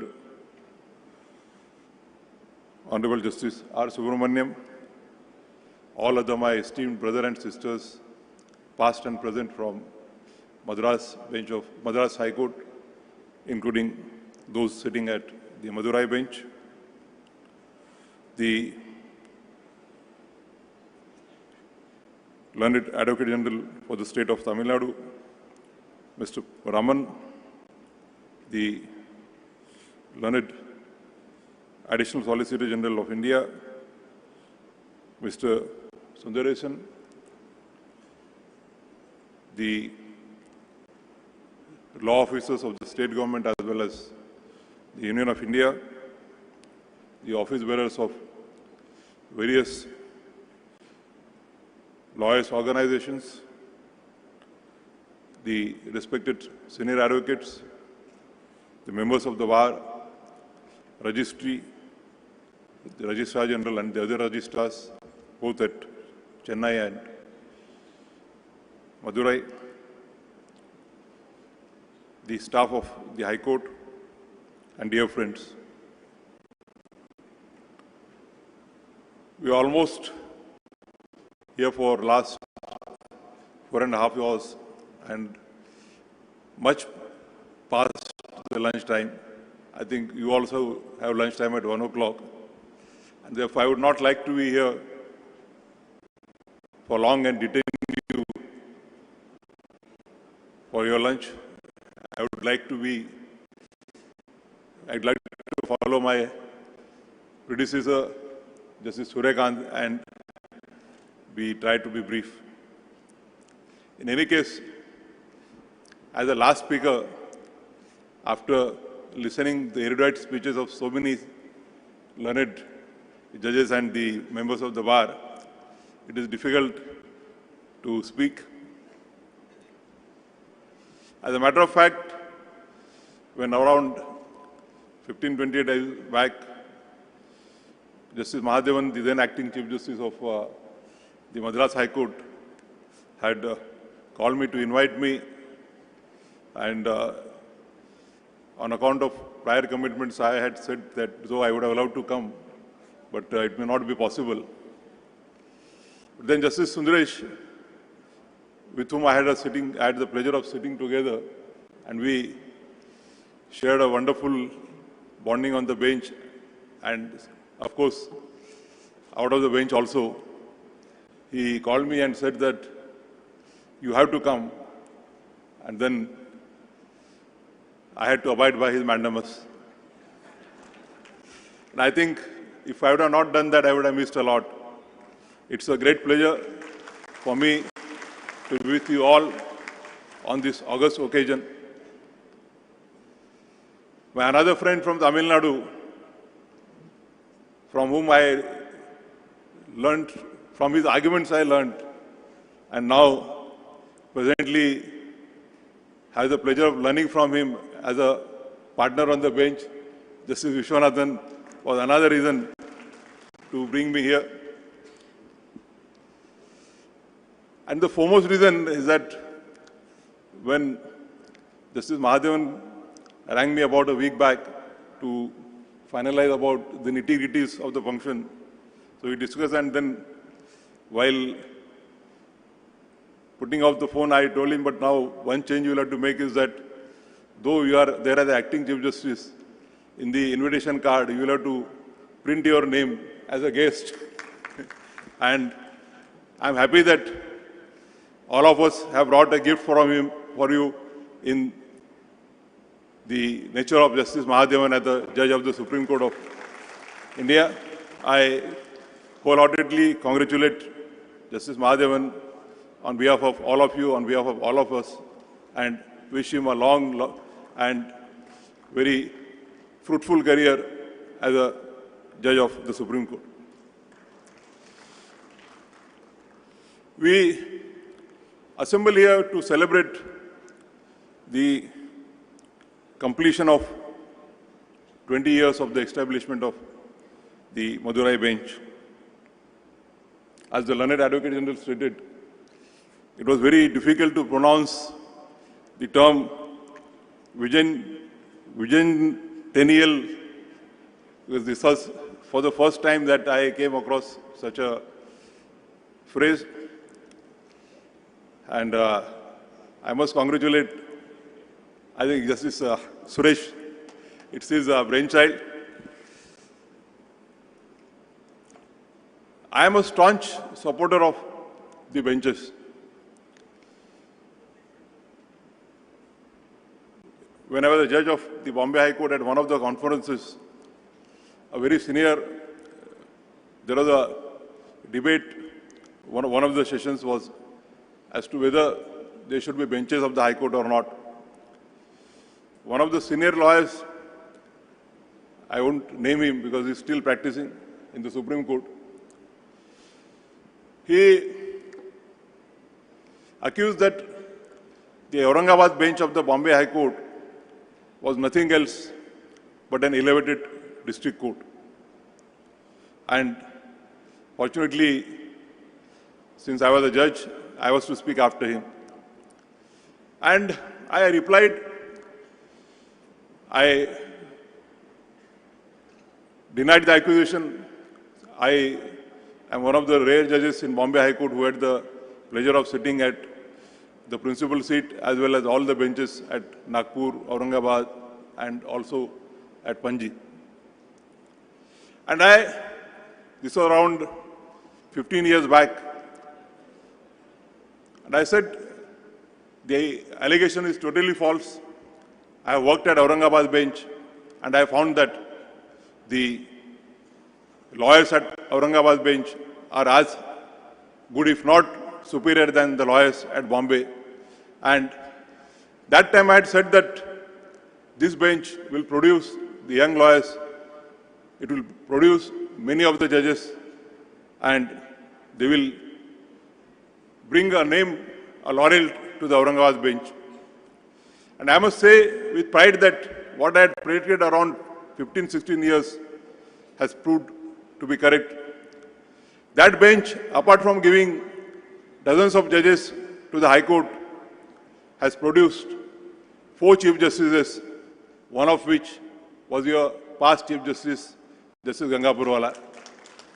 And apart from that, now it has also given one judge to the Supreme Court in the nature of Justice P.B. Varade. As Justice Suryakant observed, the purpose of establishing the benches is that we have recognized that right to justice is a fundamental right. But merely recognizing the right to justice as a fundamental right would be of no avail if the justice is not affordable, accessible, and to the last citizen of the country.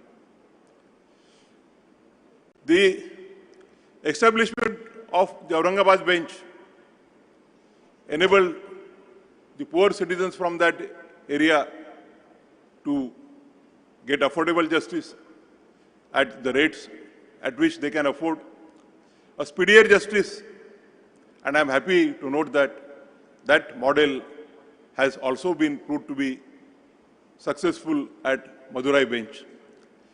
As the learned Additional Solicitor General, Mr. Sundaresan, has named that this bench has produced many, many eminent judges on the Madras High Court. I take this opportunity to congratulate all of you for making this bench a success story. As I stated in the beginning, I won't be long. This is a land of social reformers. Tamil Nadu has given many social reformers, including Subramaniam Bharati, E.V. Ramaswamy, Periyar, Thiruvallur. They have brought social reforms. They have fought against the anomalies that were found in the erstwhile societies. As Subramaniam Bharati, or as we call him Bhartiyar, stated, and I quote him, "World will prosper in knowledge and intellect if both men and women are deemed equal." We know that the traditional Indian society considered the woman to be more downtrodden than even the untouchables. They were denied the right even to basic education. Our society was riddled with inequalities, untouchability, and in that light, what Periyar says is very relevant. And I quote him, "Man is equal to man. There should be no exploitation. One should help the other. No one should harm anybody. Generally, there should be no room for grievance or complaint from anybody." Everybody should live and let live. Otherwise, with a national spirit. And therefore, we find that the ideas of these great social reformers, not only from Tamil Nadu, but from the other parts of the country, including Maharashtra, like Dr. Babasaheb Ambedkar, Mahatma Jyotiba Phule, they have found place in the Constitution. Article 14 is the epitome of equality which Periyar and Bhartiyar propheted centuries back. Justice, social, economic, and political is what we have assured to our citizens in our preamble.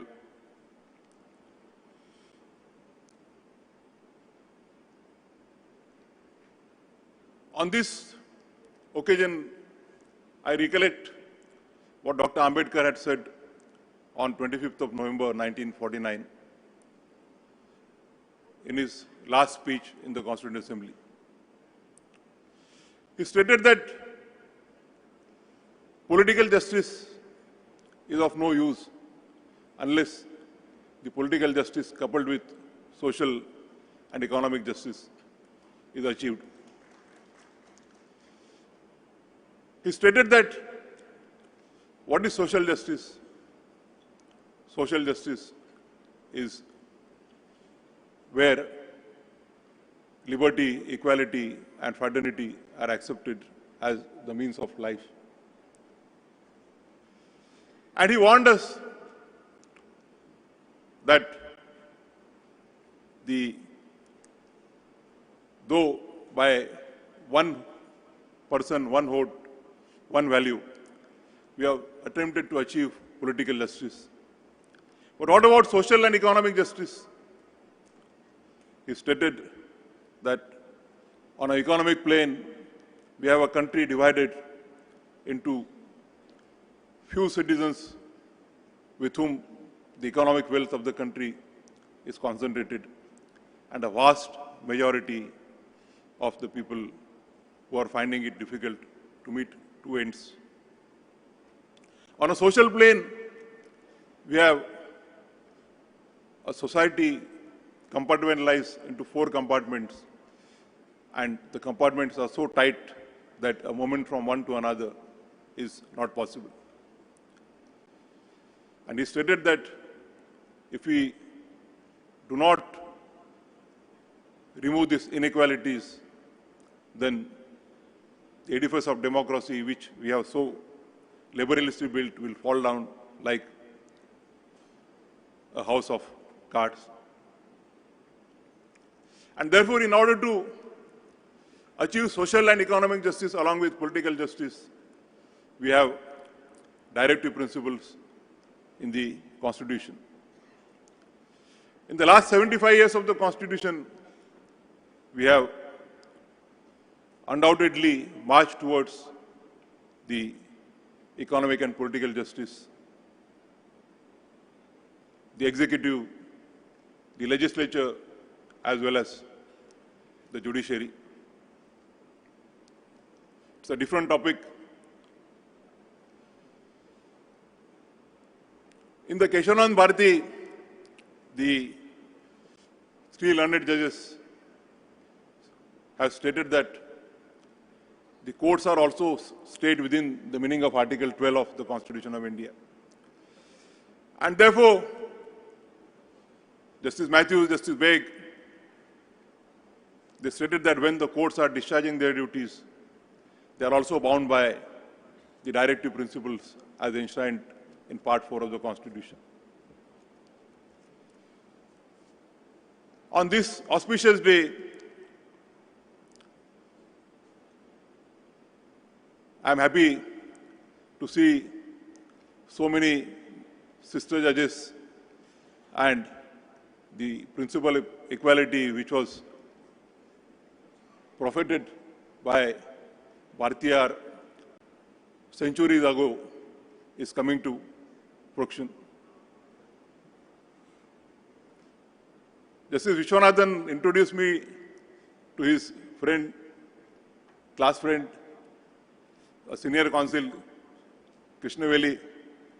And after introduction, he said that she is also a president of Women's Bar Association. And she declined to take note of that. And that is, I think, that is the success of women empowerment.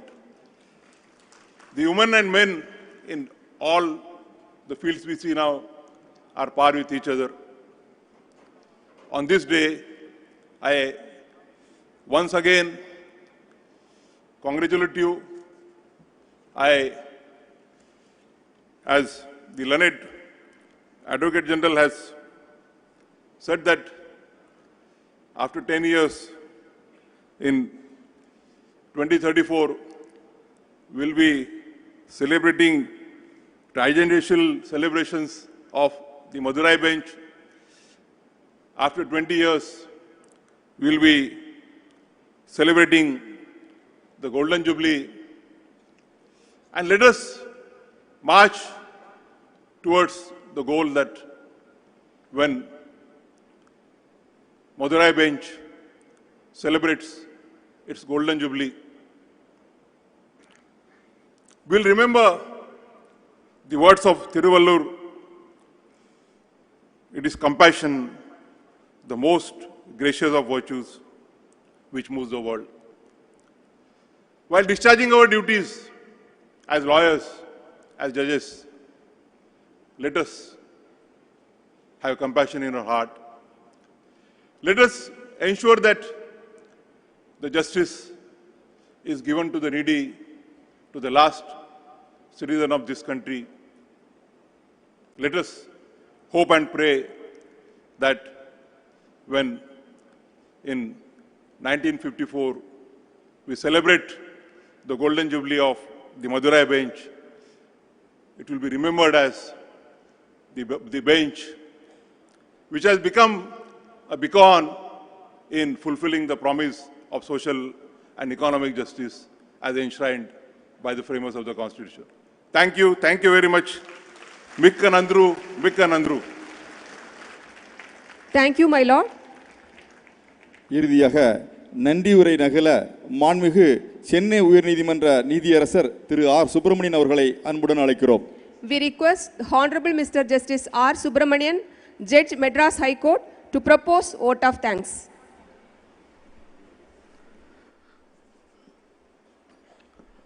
A very good afternoon to all of you. Silent gratitude isn't of much use to anyone, said G.B. Stern, a British author. Therefore, I am here to do the duty of expressing it. Honorable Justice Bhushan Ramakrishna Gawai, Judge Supreme Court of India, Honorable Justice Surya Kant, Judge Supreme Court of India, Honorable Justice Sundaresh and my beloved brother, Judge Supreme Court of India, Honorable Justice Vishwanathan, Judge Supreme Court of India, Honorable Justice Mahadevan, Judge Supreme Court of India, my esteemed brother Justice S.S. Sundar, my brother and sister judges of the Madras High Court, learned Additional Solicitor General Mr. A.R.L. Sundaresan, learned Advocate General Mr. P.S. Raman, senior and junior members of the bar and other dignitaries, officers of the District Judiciary and the Registry of the Madras High Court.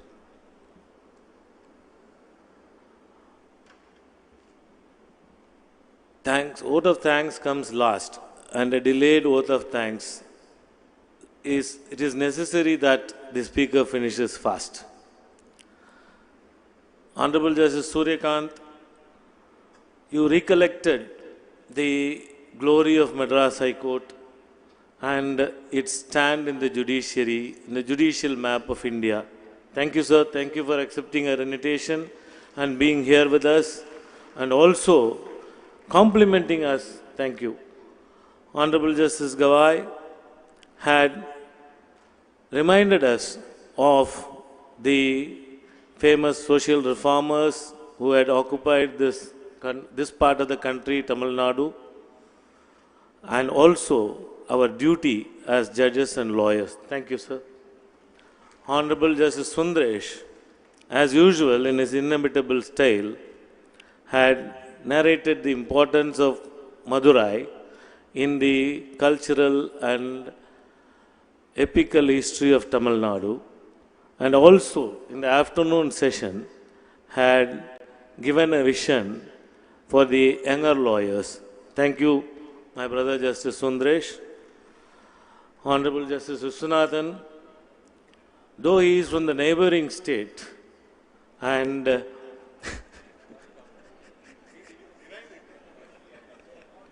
he can't deny, though he is from the neighboring state, he spoke in such fluent Tamil, and he has now become an adopted son of Tamil Nadu. Thank you, sir. Thank you for speaking in Tamil, and thank you for having been with us on this occasion. And Justice Mahadevan, the architect of this function, though he should have been the host, because of Almighty, he has become our guest. Thank you for being with us, sir.